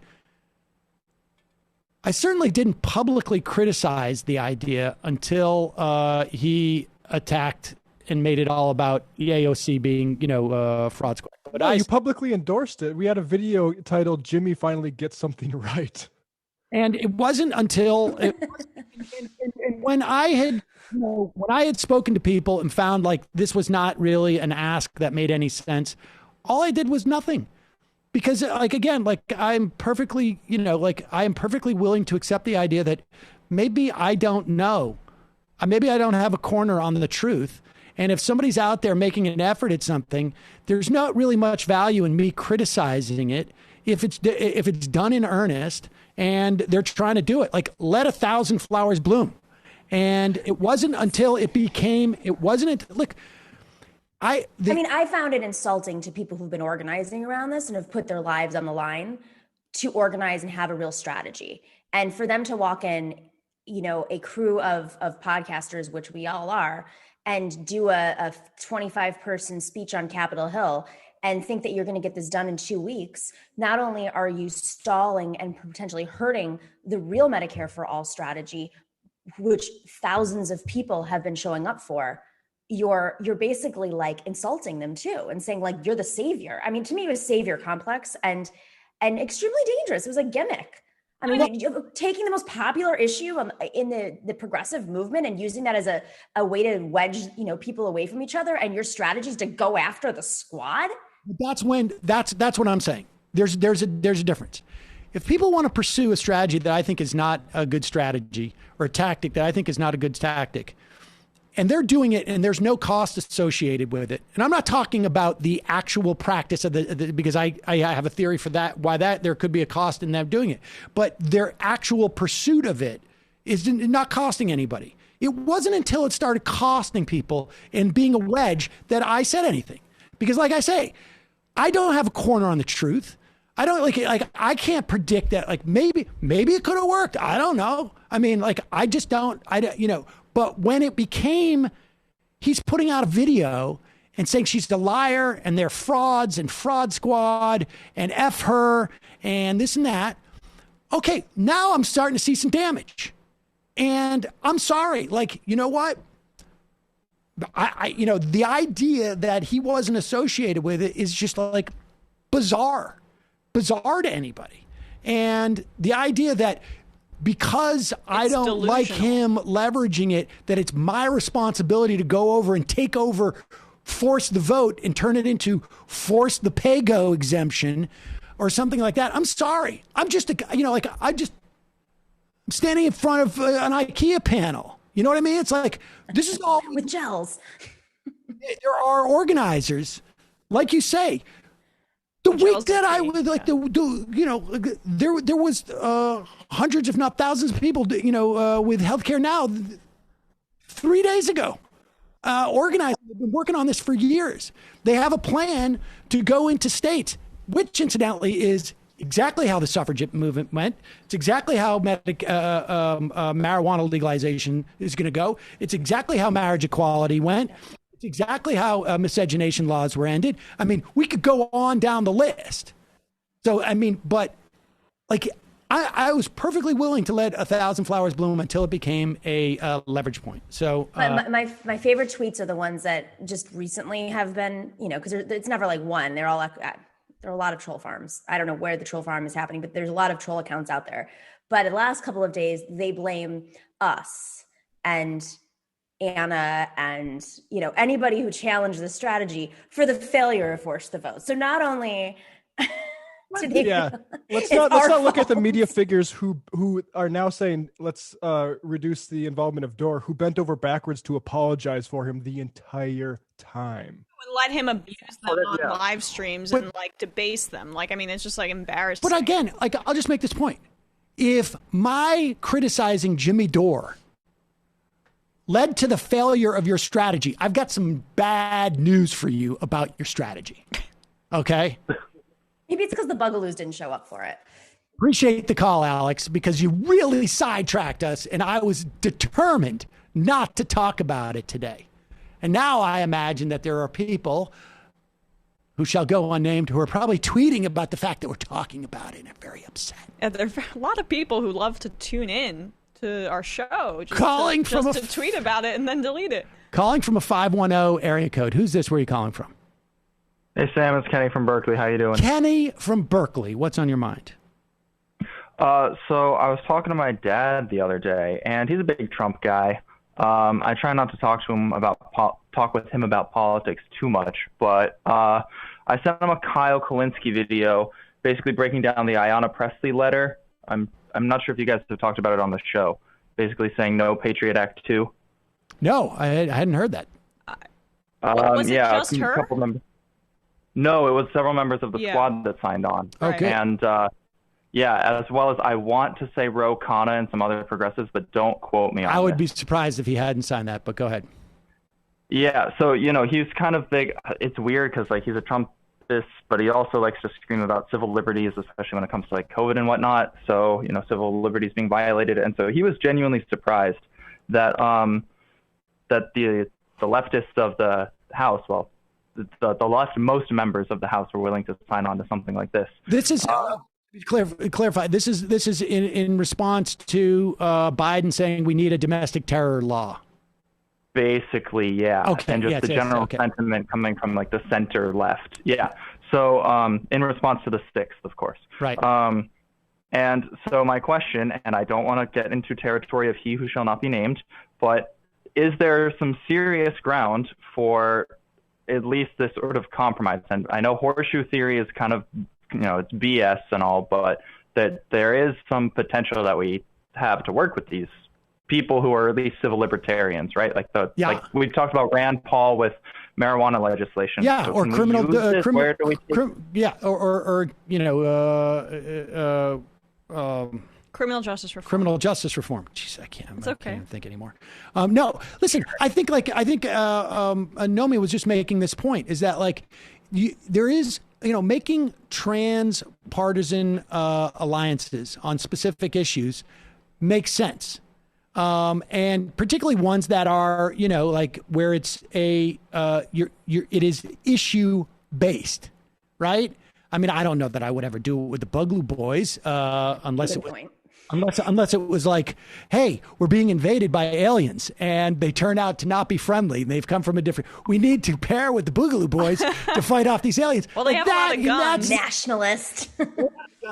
We need to. Yes, that we need the Boogaloo guns. To kill listen. aliens. Listen. I have no problem being associated with even people I think are not so bright in certain areas, if it's on something like that, like letter writing campaign. But, I also think that the best way for this to happen are there are organizations out there dedicated to these type of things. So if it's I don't know, the ACLU, or if it's the EFF or other organizations or that spring up to fight against a legislation like this, yeah, I got no problem that we're driving people to go sign their petitions or to make calls, via their website or and somebody else is doing that. Yeah, absolutely, of course. All right, so then let me ask you this: should we be putting the pressure on these libertarian-esque or more, civil libertarian lawmakers to say, hey, the leftists of the House they've wrote the darn letter. Let's sign it. No, I think that's a Should great there be idea. some I sort mean, of push? I could see someone like Rand Paul and Mike Lee in the Senate. Without a doubt. They have to. Signing on to something like this. Well, I mean, they've completely contradicted themselves in the past when it comes to the only upside, justifying other, the only upside is in this instance, they are so defensive. All of the Republicans are so defensive when they hear, like, they're going to. It's more or less the same thing that we heard, like when they were all calling, like, wait a second, Joe Biden was denouncing white terrorism and white extremists, and white supremacists. How dare he besmirch the entire conservative movement? Wait, what? Oh, sure. They just admitted it. I mean, total crap. Right. I mean, there is a great opportunity right now, though, to use these issues to wedge them. Like, I think that's basically what you're saying is because they're feeling so partisan, you can call them out on this. You can use every opportunity to expose their complete bullshit. Yep. It's going to be interesting. Have your father continue to pursue this because... I'm trying, man. All right. Hang in there. Appreciate the call, Alex. All right. Can I ask Emma a quick question? Sure. Football related. How many NFC championships does Aaron Rodgers have? Boom. We know one because he's only been. How many does Tom Brady have? Okay, like this. Thank you for the call, Alex. Have a good rest of your day, guys. Thanks. Jesus Christ, a team sport. It's not like this is the dumb media, and I know he's just getting me riled up, but like we have a dumb political media, we have dumb sports media too, where it's just like it's the quarterback versus the quarterback. It's a 54-man roster. God. All right, so they're gonna call in every day and do this.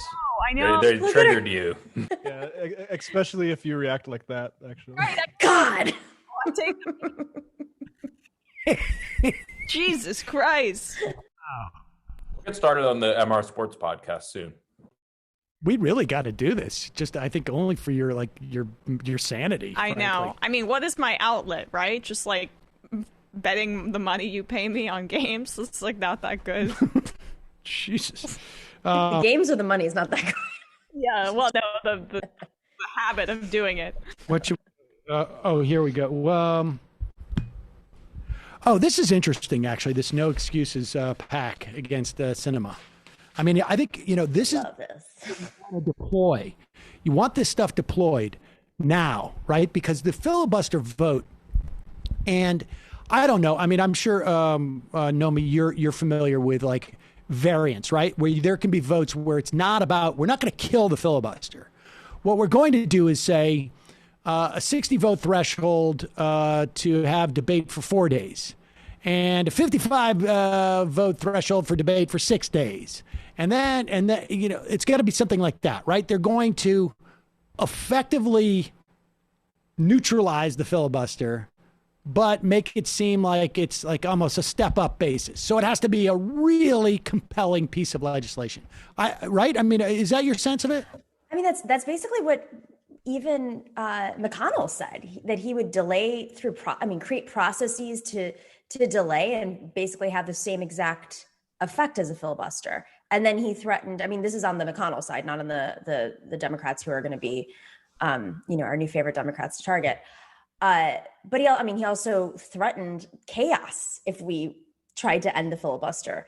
Like, it couldn't get any more chaotic than the filibuster. That's what I don't understand. What's worse? My point is that with Manchin and Sinema taking these vows of chastity in terms of destroying the filibuster, the way out of it is to reform the filibuster so that it is not a killing of the filibuster. It is basically loopholes or a more Byzantine path to actually passing legislation, which can happen, though, ultimately. And here is a form of pressure on Kyrsten Sinema that is focused. I think it's articulated as killing the filibuster, but I think it really is focused on saying, like, you better figure out some measure. You better figure out a filibuster reform that you can sign on to. Here it is. Senator Kristen Sinema seems to think things are working just fine in Washington, D.C. She doesn't think that the Senate needs to be reformed. She thinks the filibuster should stay right where it is. She thinks your checks are getting out fast enough, that the tests are happening rapidly enough, and that everything is okay. For America to get back to work, the Senate has to get back to work first. And for the Senate to get to work, they've got to reform the filibuster. Countless hours of partisan bickering and back and forth. They don't prevent one case of COVID. They don't stop one death. They don't create one job. It's time to tell Kristen Sinema to get back to work, or we'll find someone who will. No Excuses PAC is responsible for the... Now that PAC, the director of that PAC, or I should say the founder, is Corbin Trent, who was the first and former spokesperson for AOC. I mean, so and this... Justice Democrats. And Justice Democrats. And so this is, this is an attempt... Corbin's great. Yeah. This is an attempt to make sure that the Democrats don't have any excuses. No right? excuses. I mean, that's basically it. This is what they're going to have to do. They're going to have to put pressure, particularly on Sinema, because I think there is a sense that Joe Biden can go and sit down with Joe Manchin and say, come on, man, you got to allow for some filibuster reform because we got to get something Corbin done. talking too? I think it was actually. It sounded like him. Corbin's on our show this week. He's going to talk about, because I think initially it just started to target Manchin. Find out if here's a question I would like. Save some money. It's like, are there plans that are sitting on somebody's shelf that are specific mechanisms where you step down the threshold of the filibuster over the course of a couple of days, or any other type of plan like that, so that you haven't killed the filibuster, but you've gotten around it? I mean, here's the thing. Do you think, I hear what you're saying, and I think given the record of the Democrats playing these games, that's very feasible. But in this moment, do you think, I honestly feel like Schumer does not want to play ball anymore with these people. Maybe I'm completely wrong. I feel like the agreement that he made with McConnell, the power sharing agreement, was basically a threat to keep McConnell in line, and McConnell's just throwing whatever he can against the wall. I don't think the majority of Democrats, I think they're extremely frustrated with the way that the Senate's operating and the fact that they can't get anything done. I don't think that they're going to go for a reform. I think they might turn on Sinema, frankly. Yeah, but they need Sinema and Manchin. Right, that's the point. They need those two votes to get rid of the filibuster. Yes. So my point is that what these guys should be doing right now, and I imagine they are, is here is off ramps for Sinema and Manchin. Here's how they go out and say, I kept my vow not to destroy the filibuster. The filibuster is still there. Right. But after 8 days or whatever it is, then you can actually vote on the legislation and pass it with 50 votes. Okay. I hear what you're saying. I just don't think we're in that moment. Sorry, Emma, go ahead. It's going to happen now, but I'm talking about 2 or 3 months down the road. They're going to wait until March. They're going to pass, presuming nothing happens for the next 6 weeks. They're going to pass reconciliation, because it's going to take 6 weeks anyways to get the bill written, to get it, get the resolution passed, to do reconciliation. The reconciliation is going to happen in the first half of March, is my guess. They're going to pass it under Bernie's. It's going to go through the budget committee. It's going to pass under reconciliation. But then you still have stuff like fix the Voting Rights Act. Mm-hmm. Then they have stuff like maybe $15 minimum wage. Climate change action can't go through reconciliation. Well, it depends on what it is. Like, it's a function of like how much affects the budget. But there are stuff like Voting Rights Act that you cannot argue affects the budget. Right. And I imagine there's others. I can't think of them off the top of my head, but I know they're out there. They're going to want to pass that. And that's going to be sometime, March, April, May, June, maybe it is. Maybe around the time in the summer where, you're at peak vaccination and everybody has gotten, vaccinated if Biden has it right. And maybe we'll see it then. But we'll see you will start to get into the summer. I imagine they'll want to do it somewhere around there where, you have less scrutiny because they're still afraid. They think that people are really focused on procedural stuff. And the question is, what is the way that you provide Sinema and Manchin a way of them saying, I vowed not to kill the filibuster, and I maintain that vow. Okay. But I voted for the filibuster reform. But my point is that I don't see filibuster elimination being a wedge issue for voters. Sinema has to be concerned because, well, no. Manchin has to be concerned more than Sinema because of the nature of his state and how it's a traditionally red state, and the Republicans' power that be could make this more of an issue for him. That's my sense of it. What's great about what Corbyn and this pack are doing is that they are making it a political issue for Sinema in Arizona. Like, I just think there is an overestimation of how this would affect them politically. And I agree. In their own heads, so they can be the deciders as Bush. I don't think that that's the way. I think that I agree with what you're saying, but I don't think that's the way they approach it. I think the way they approach it is this. I do things as a moderate. I say things as a moderate. I hold stances as a moderate to create a brand. It's not that I'm going to pay a price for voting to kill the filibuster. It's that I need to maintain my brand as someone who believes in unity. Yeah. And so I need to be able to put out there, I vowed to protect the filibuster, not because of that specific vote is going to hurt me with the voters, but it's going to cut into my brand. And I'm selling brand. Susan Collins does the same thing. No, I know, but I just think they're overestimating, like, the attack ad is, it would be different if, you know, they voted with far left Alexandria Ocasio-Cortez on, you know, Green New Deal. Like, I just can't see an attack ad being like, they voted to end the filibuster. People are like, well, no. It's not that they care about the filibuster. It's that they care about he's a liar. So they're going to take a clip. I will never vote to kill the filibuster. But when it came time to vote to kill the filibuster, he voted with Elizabeth Warren. I mean, here's the thing. They're both up for re-election in 2024. There's no, the ads are only to pressure people. This stuff isn't going to stay. These hits aren't going to stay. Those kinds of ads only work if you're like facing re-election or if it's a big enough, you know, issue. It'll only stay in a voter's mind for a few weeks. What I think this is more, I mean, I agree with you, Sam, that it is about like signaling that they're these moderates, but ultimately, if I'm reading this right with Emma, voters don't care. If there's any sort of identity that's associated with filibuster, it's holding up government. And right now, and that's what I think is so brilliant about Corbyn's ad, is that people are waiting for their $2,000 checks. And you're sitting here dancing around with the procedure. Like, I mean, if I were to cut an ad, hopefully Corbyn's listening and I'll tell him this week on the show, I would literally be like, Kirsten Sinema wants the entire country to kiss her ring so she feels more powerful. She is preventing you, from your $2,000 checks and all these other things because she wants folks to come to her and ask her for her support. Whose side is she on? Her own side? Or Arizona's side or the countryside or whatever it is. I mean, Arizona is the world capital for COVID right now. Let's just put that in perspective. Like, hit her on that, hit her on everything and say she is too busy playing politics, holding up government. But here's the thing. Why do they then make this vow? Like, I mean, you're thinking about it from the perspective of the voters, and I agree. They're stuck in 1982, and like Sinema is one of the most calculating politicians I've ever seen in my life, and Manchin's just not that bright. But if they're this calculating, why do they do it? It is because it is a core brand proposition, as Michael liked to say, that they are doing this to maintain a brand, and the brand supersedes the specific vote.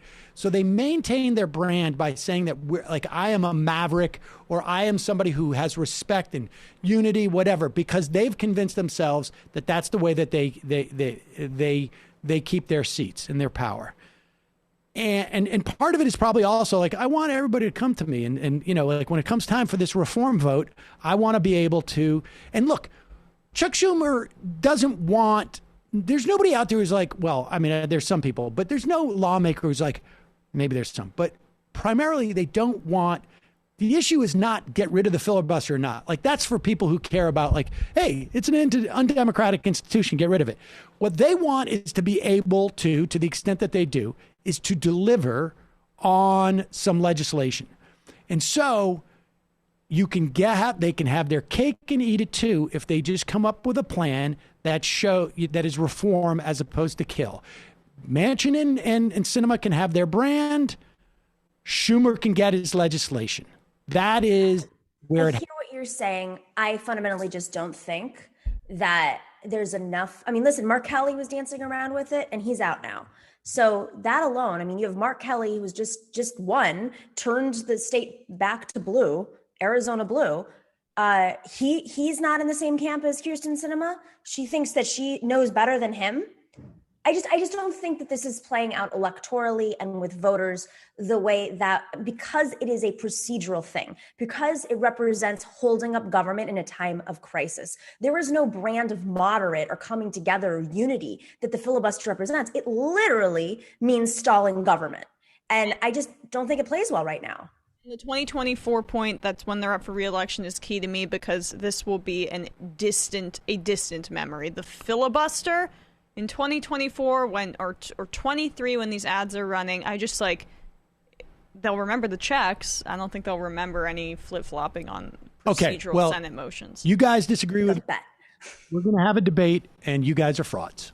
I will haunt you. I will haunt you, Sam. That's because we have a difference of slight opinion on strategy. You guys are frauds, and that's the only thing I'm going to tell you right now. Cool. I mean, this is end the show. Just another misogynist coming after two vocal women. I don't know if you just heard that. I just diminished her internet. Got cut out, right? Yeah, well, I just diminished her. I just huh? stopped her internet. Yep.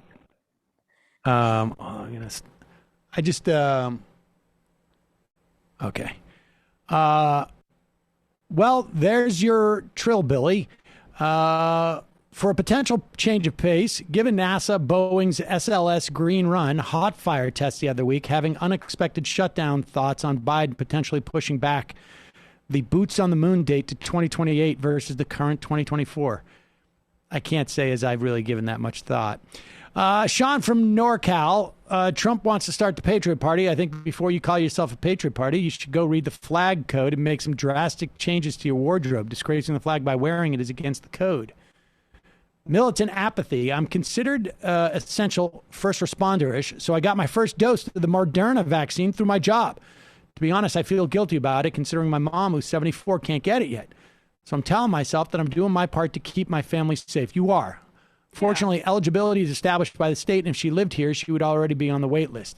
This rollout is a GOAT F. Yes, absolutely. Don't feel guilty just because of the system being flawed. You know, you got to take care of yourself. Yeah, no personal guilt. Right. What Michael would say, be kind to individuals, ruthless to institutions. Am I Kind yourself. Left com Pelosi. None of the bullshit you lined out is acceptable if it takes this long to get help. Good luck in 22. I don't know who you're referring to. P word. Kellyanne Conway tweeted a nude photo. Yeah, I know it. That Kellyanne Conway. I mean, it's impossible to. From where we are, and by we I mean all of us, not in this room. I'm not saying even on the show, just to get a real sense of what's going on there. But my daughter, who is on TikTok, she fills me in on this stuff, and it looks bad. Nomi looks confused. Just tell her. Nomi was frozen. Oh, okay. Oh. So. Apparently, there's been real problems with Kellyanne Conway's daughter, who I think she's about 15, and she was at one point trying to get emancipated. And a week or two ago, she put together this compilation video of Kellyanne Conway being pretty abusive to her. Oh, it's on video? Yeah, well, I think what she had was she was ostensibly looking at her computer, and you can hear Kellyanne Conway, but it's just the video of the girl. Oh, this is so no, it's horrible. And then Kellyanne Conway tweeted out a topless picture of her daughter that ostensibly was a mistake and deleted it. And supposedly the daughter says, I mean, this is all just, it's horrible. And it's, you know, like, I don't want to spend any time on it, to be honest with you. But, you know, hopefully there are like authorities looking into this to make sure that it's okay. John Ossoff, Thirst Rat. Are you worried that the lockdowns could have negative consequences for the 2022 gubernatorial elections? I live in Pennsylvania, and every time business shuts down, people are quick to blame the governor. I think it's impossible for us to predict right now what 2022 is going to look like. It is so contingent upon money getting out the door and people getting vaccinated. If Biden today or yesterday came out and said 1.5 million vaccinations per day for the first 100 days, he said, I expect everybody to be more or less vaccinated, like getting close to herd immunity by end of summer. If they pull that off, and if there's a couple of $1 trillion put into the system and the economy takes off and we go from 900,000 new unemployed and they have automatic stabilizers in there that are pumping out unemployment checks until we hit certain thresholds with unemployment. And we're going into September and November and December and people can go to Christmas because it's safe to travel by December, they're in good shape, in my estimation. I mean, if we have, those are the gubernatorial races, but if 2022 is also the midterms, which historically have not been, fared well for the incumbent party, and simultaneously, as California, a potential recall or, rumors of a recall with Newsom right now, I mean, people are rightfully so, freaking out at Newsom for how he's handling this crisis. But say a recall does happen, whatever, if he stays in office or doesn't, say it just happens. That's not a great look. That's like dragging out the Democrats. I mean, Fox News is already highlighting Gavin Newsom, all day long and his hypocrisy. And the same thing with Governor Cuomo, which, I think we all have the same feeling about Governor Cuomo and what he does. But if you have these campaigns against Democratic governors simultaneously as we're going into midterms, it's not great energy out there for Democrats, which is why we as progressives right now should seize our moment to pressure Democrats from the left so that they're not more inclined to be influenced from the right, which is bound to happen, soon enough. Emma Browner returned to Monkey Pack. What? Emma Pugh Browner. I have a feeling this is another football reference that I don't know. Monkey Pack? I don't know what that means. What do we got here? I like other sports too. I'll talk about basketball or hockey. Tennis? I'll do your tennis segment. Here's Fox News. Tennis too, actually. Here's Fox News. I mean, here's Fox News. Harris Faulkner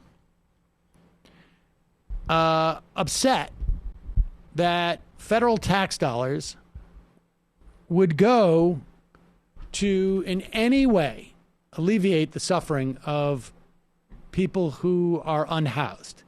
And I mean, just first off, if the moral obligation that we have to people who we share a society with so that they are not immiserated is not enough for you, you would think that in the course of a pandemic, you would be like, maybe not a great idea to have people unhoused during a pandemic. I mean, even if you cannot bring yourself to have an ounce of compassion for people, and it's not even really compassion. At the end of the day, look, there's so much stuff that our federal tax dollars go to subsidize this guy's life as he sits on television.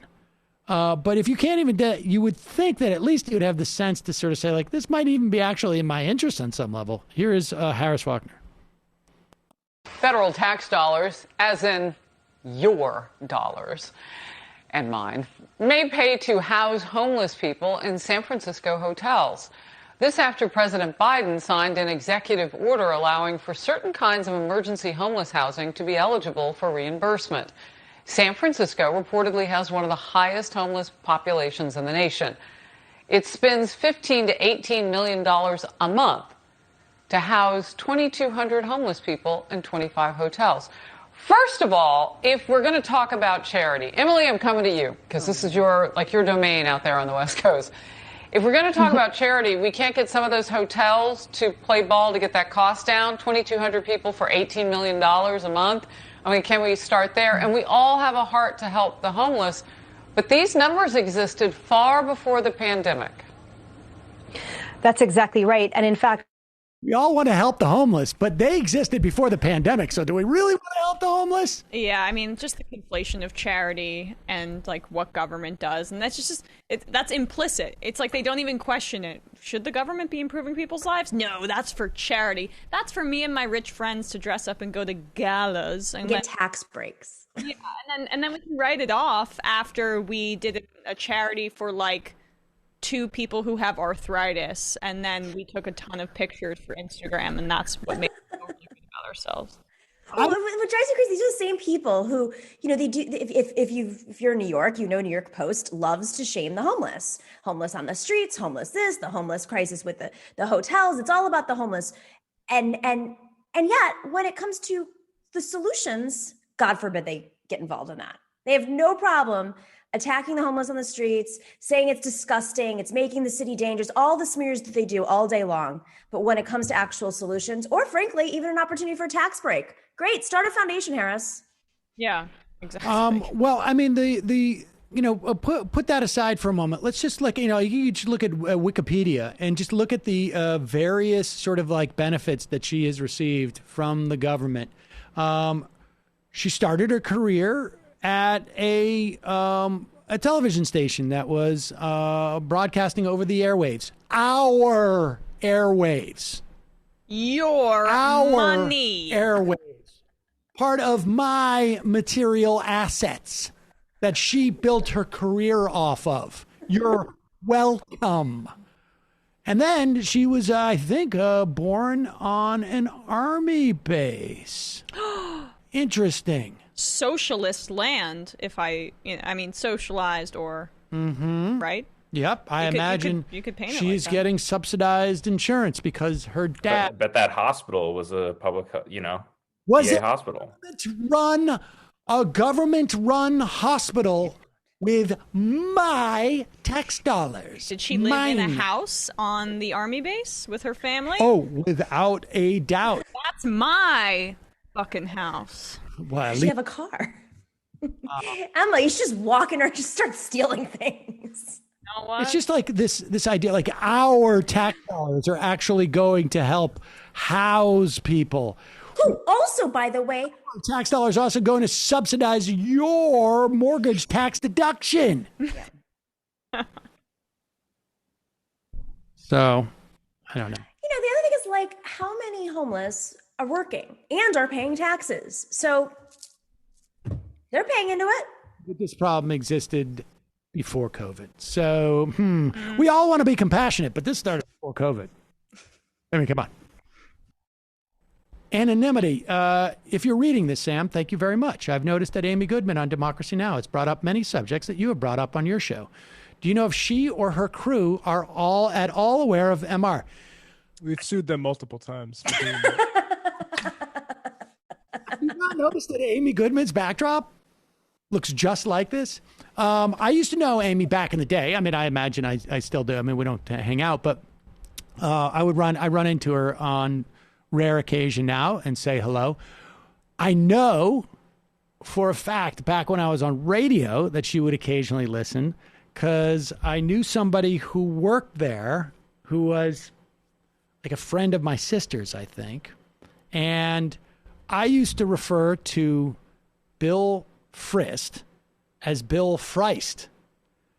This was Limbaugh has a couple of words that he uses that he purposely mispronounces. And I was like, why is he doing that? And so I referred to Bill Frist as Bill Freist.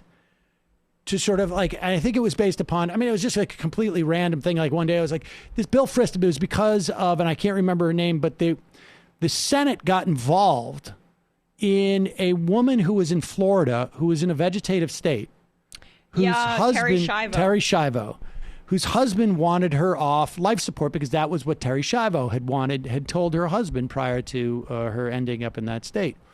And Bill Frist diagnosed her. He was a doctor. He had diagnosed her from afar.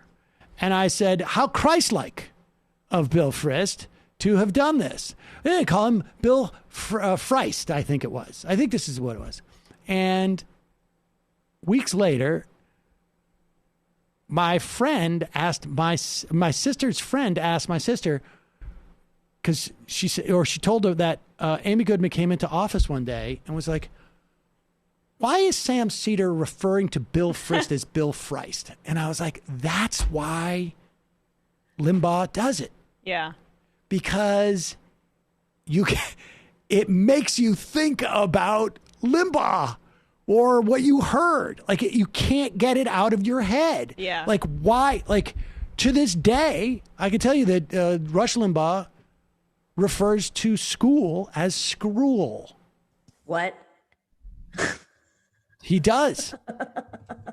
Isn't he presidential? And it's he also done a lot of, let's just be slurred speech. He's, of course, anti, public school.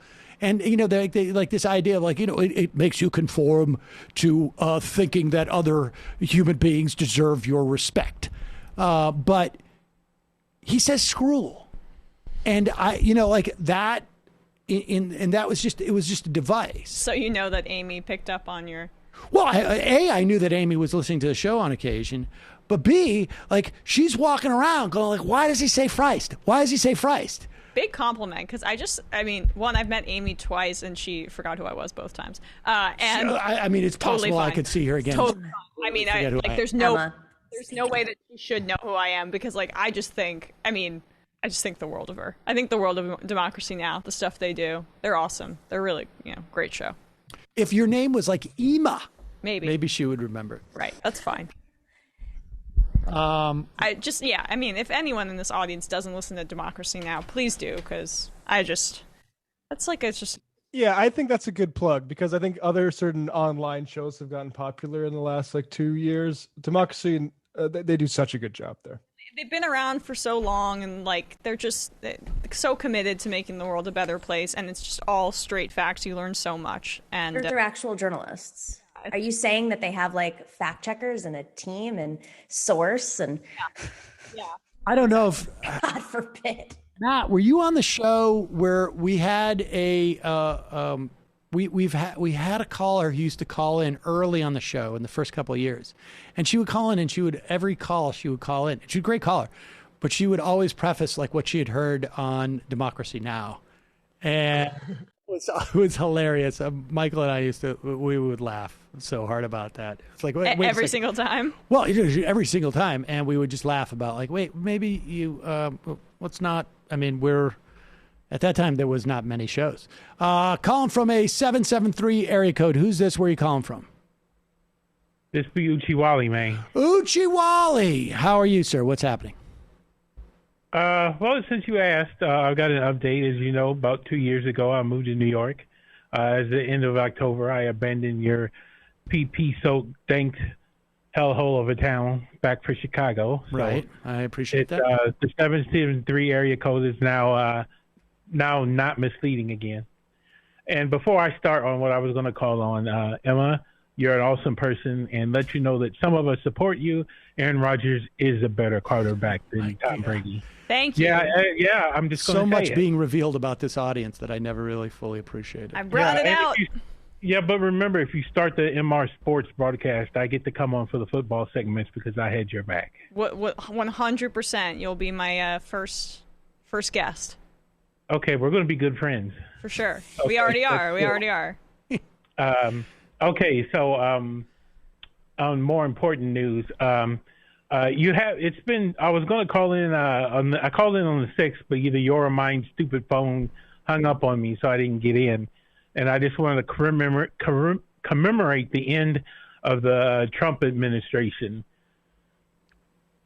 Fair enough. Is there a specific way you want to do that?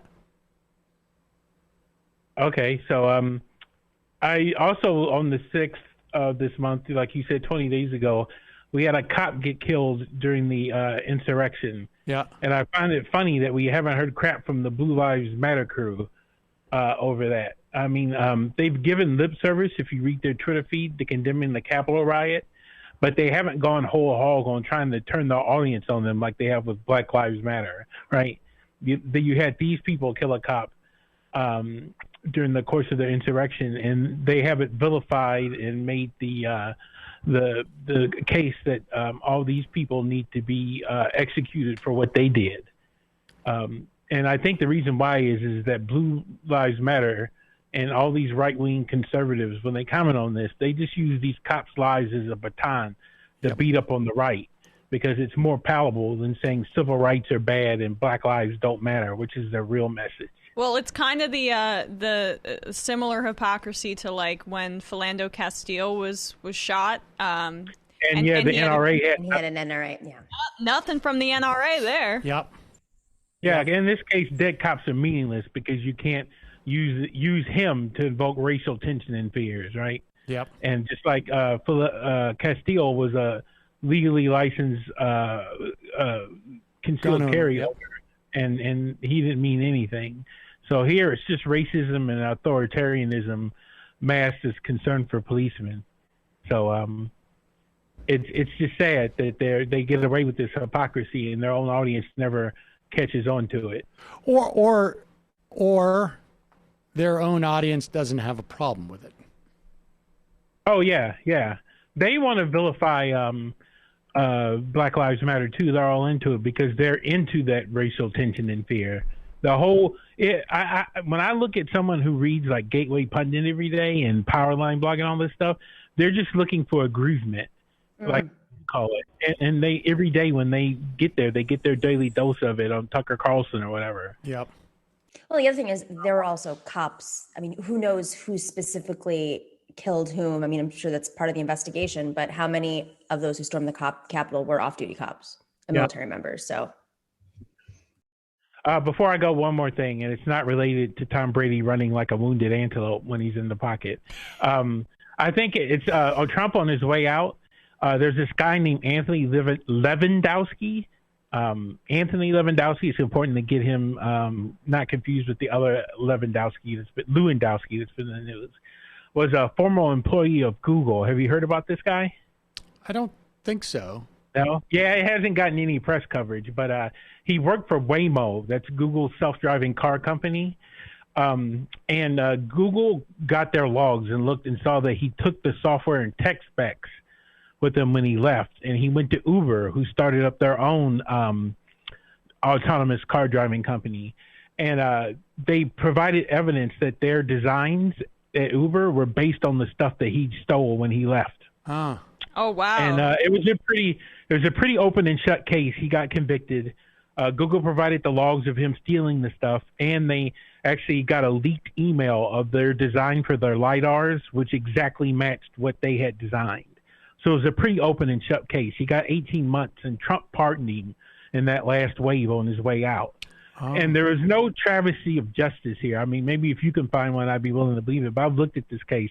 It was pretty open and shut. Google proved that the stuff he stole exactly matched what Uber was working on. And he got 18 months for it. And then Trump just pardoned him as a screw you to Google on the way out. And he donated that's the only reasonable. And he donated to Trump's 2016 campaign. I'm seeing The Guardian wrote about. Yeah, and he's also good buddies with Peter Thiel, which is probably Trump. Right. I mean, this is complete speculation on my part, but I would be absolutely shocked if, I guess this is the way it works for almost every single pardon anyways, by any president. Like there's a line of people getting paid to advocate or whatever it is on a certain person's behalf. But I would be surprised if Donald Trump wasn't getting like didn't have a particular. Let me put it this way: there's no way that a single pardon that Donald Trump executed was a function of him thinking there's a genuine miscarriage of justice here. Well, did you? They are all motivated by some benefit or favor that he perceived that he was going to get, or whatever it is. Speaking of democracy, in his own now, defense, he didn't. He basically didn't even argue that he wasn't. He wasn't innocent. You know, it's like the Dinesh D'Souza thing. It's just okay to do it because people we don't like convicted him. Right. And I might get convicted of something like that, or someone I know might get convicted of that in the future, and so I should lay a precedent that it's not really that bad. Well, Uchiwali, thanks for the call, buddy. We put that clip of the guy who, guys, like, was last week from Democracy Now! Of him being interviewed, where Rudy Giuliani, he tried to get him to pay $2 million for that pardon, and got up from the table. What was that? No. Okay, Matt and Brendan. I have it here if we want to play it. It's this guy, I forget his name, but it's from Democracy Now! But, it's up to you guys. It's just he. Let's hear it. Yeah. I had a meeting with 4 other people that included Rudy Giuliani on July 1st of last year here in Washington at the Trump Hotel. It was a meeting completely unrelated to a pardon, and I frankly didn't even intend to make the request, but there was a lull in the conversation, so I thought I'd take advantage of the opportunity. And so I said, well, Mr. Mayor, can we talk about maybe asking for a presidential pardon? He immediately said that he had to use the men's room, and he got up and he walked away. One of his aides who was there at the meeting then said to me, Rudy doesn't talk about pardons. You have to talk to me, and he's going to ask you for $2 million. And I laughed, and I said, I don't have $2 million. I said, are you out of your mind? $2 million? Why would I spend $2 million to recover a $700,000 pension? That doesn't make any sense. And I dropped it. But he said that that's what the price was. And now they don't see this as a bribe. They don't see it as buying a pardon. They see it as lobbying, which is, a dirty thing that happens in Washington. But this is the way Washington works. I just thought that was an amazing clip. I've never been able to pronounce his name, and I think I've Kiriakou. Maybe he interviewed him years ago, but he was I think it was he part of the leaking about was it waterboarding, or he leaked something, and I don't know if it was from the it could have been It was waterboarding thing or waterboarding. I cannot remember. It was waterboarding. He's part of Sputnik now. He has like a show on Sputnik, or is a correspondent at Sputnik now. So there's a lot of stuff happening there. But yeah, he leaked the waterboarding, a story about it, I think, if I recall. All right. That just reminded me of that story, because I thought that was a pretty incredible clip. Final phone call of the day, calling from a 718 area code. Who's this? Where are you calling from? Is this me? Yes, it is. You are the final caller. Hell of the day. yeah. Good looks, Sam. I appreciate that, man. All right, I have I had a lot to talk about, but I'm gonna cut it short. Okay. Emma, I'm gonna put you on the spot. Yeah.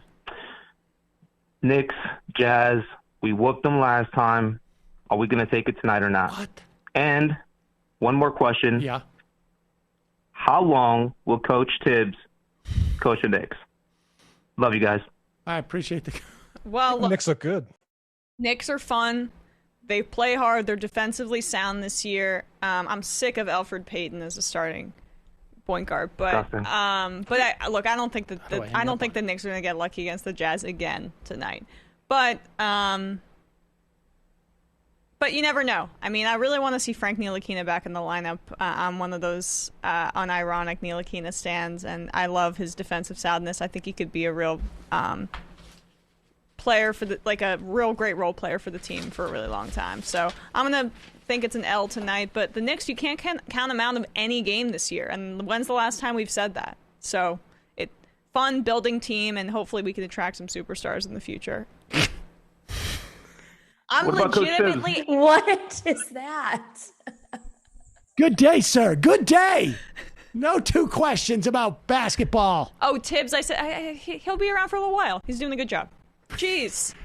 All right. Dedicate a segment to this because I'm sorry. Final. Not your fault. Final call of the day. Oh my God, I had no idea. No idea. Look, guys, listen.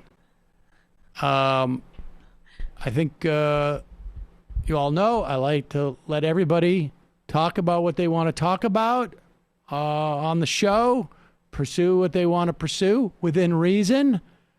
But I would like to show you something it's not an edict.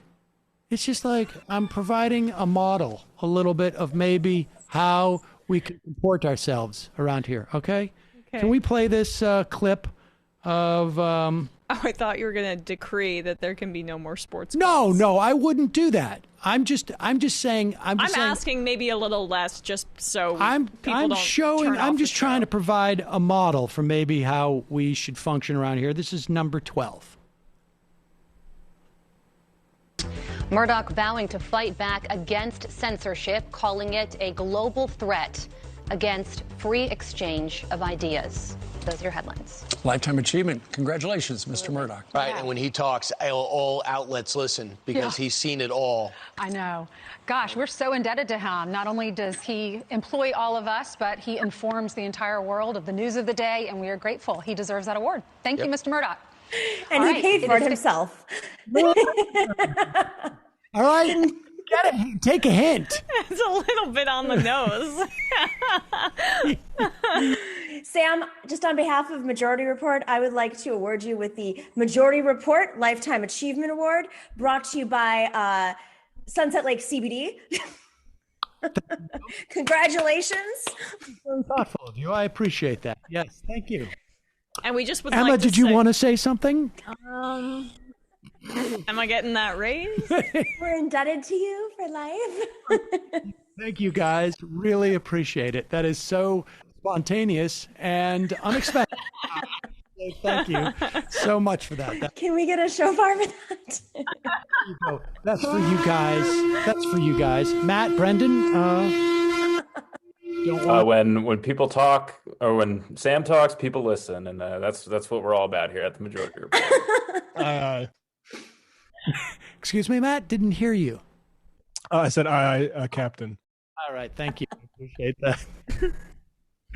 All right, let's take some. I want to talk about this. Is just last moment. You know what? Let's talk about it tomorrow. What? The locked away movement. Oh. Are you aware of the locked away movement? That is the one that Brandon Straka, his latest project. Oh, jeez. We'll talk about it tomorrow. So that we can really do that. Let's read some IMs, then we're going to get out here because Nomi's got a big show. Joe from Wisconsin. Sam, Joe Biden has not live tweeted Fox News once so far. He does not understand how to president. Folks, we're done with calls. I should tell you that right now. So I'm sorry we couldn't get to any more. Rabbit from Boston. Hey, Sam, MR Crew. I know you all briefly discussed the idea of purging or decertifying cop unions over the summer, but seeing the footage of cops trying to bust up the Teamsters picket, I think the topic deserves to be brought up again. I'm of the opinion cop unions should not be part of the labor movement because cops have never helped workers achieve their goals. In fact, they've attacked workers for their actions, and they have a conservative influence on unions in their orbit. This is a good question. I would like to talk to some union folks about this because I think on one level, what your argument is correct. On another level, I wonder how much do they function as a shield, as it were, protecting other city workers? It's a good question. I know it's always harder for municipal cuts across the board to unions or to attempt to get an inability for although maybe it's changed after Janus, but that's a good question.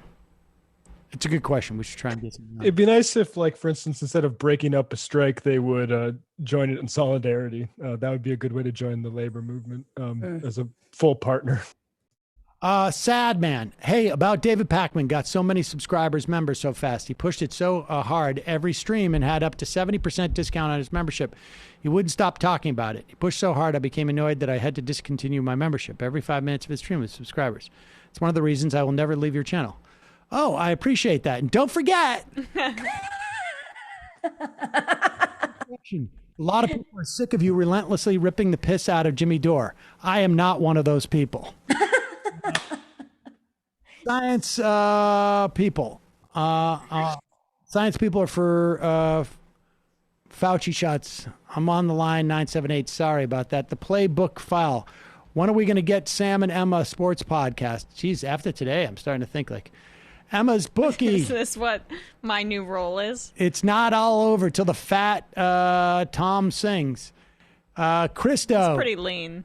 These items are intended for Friday's show, but Sam, have you ever considered assembling some of your own compilation of your analogies?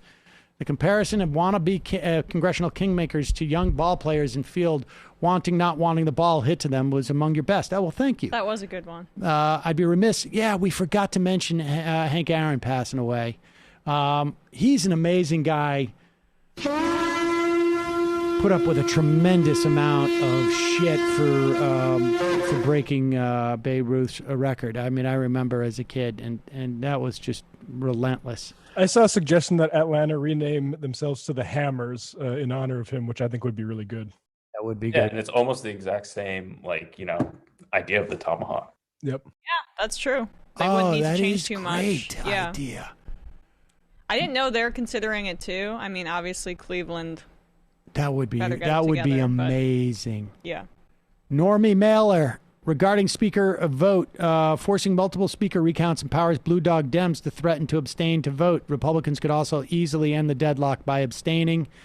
Oh, that's true too, actually. But why would they? Why wouldn't they continue that deadlock?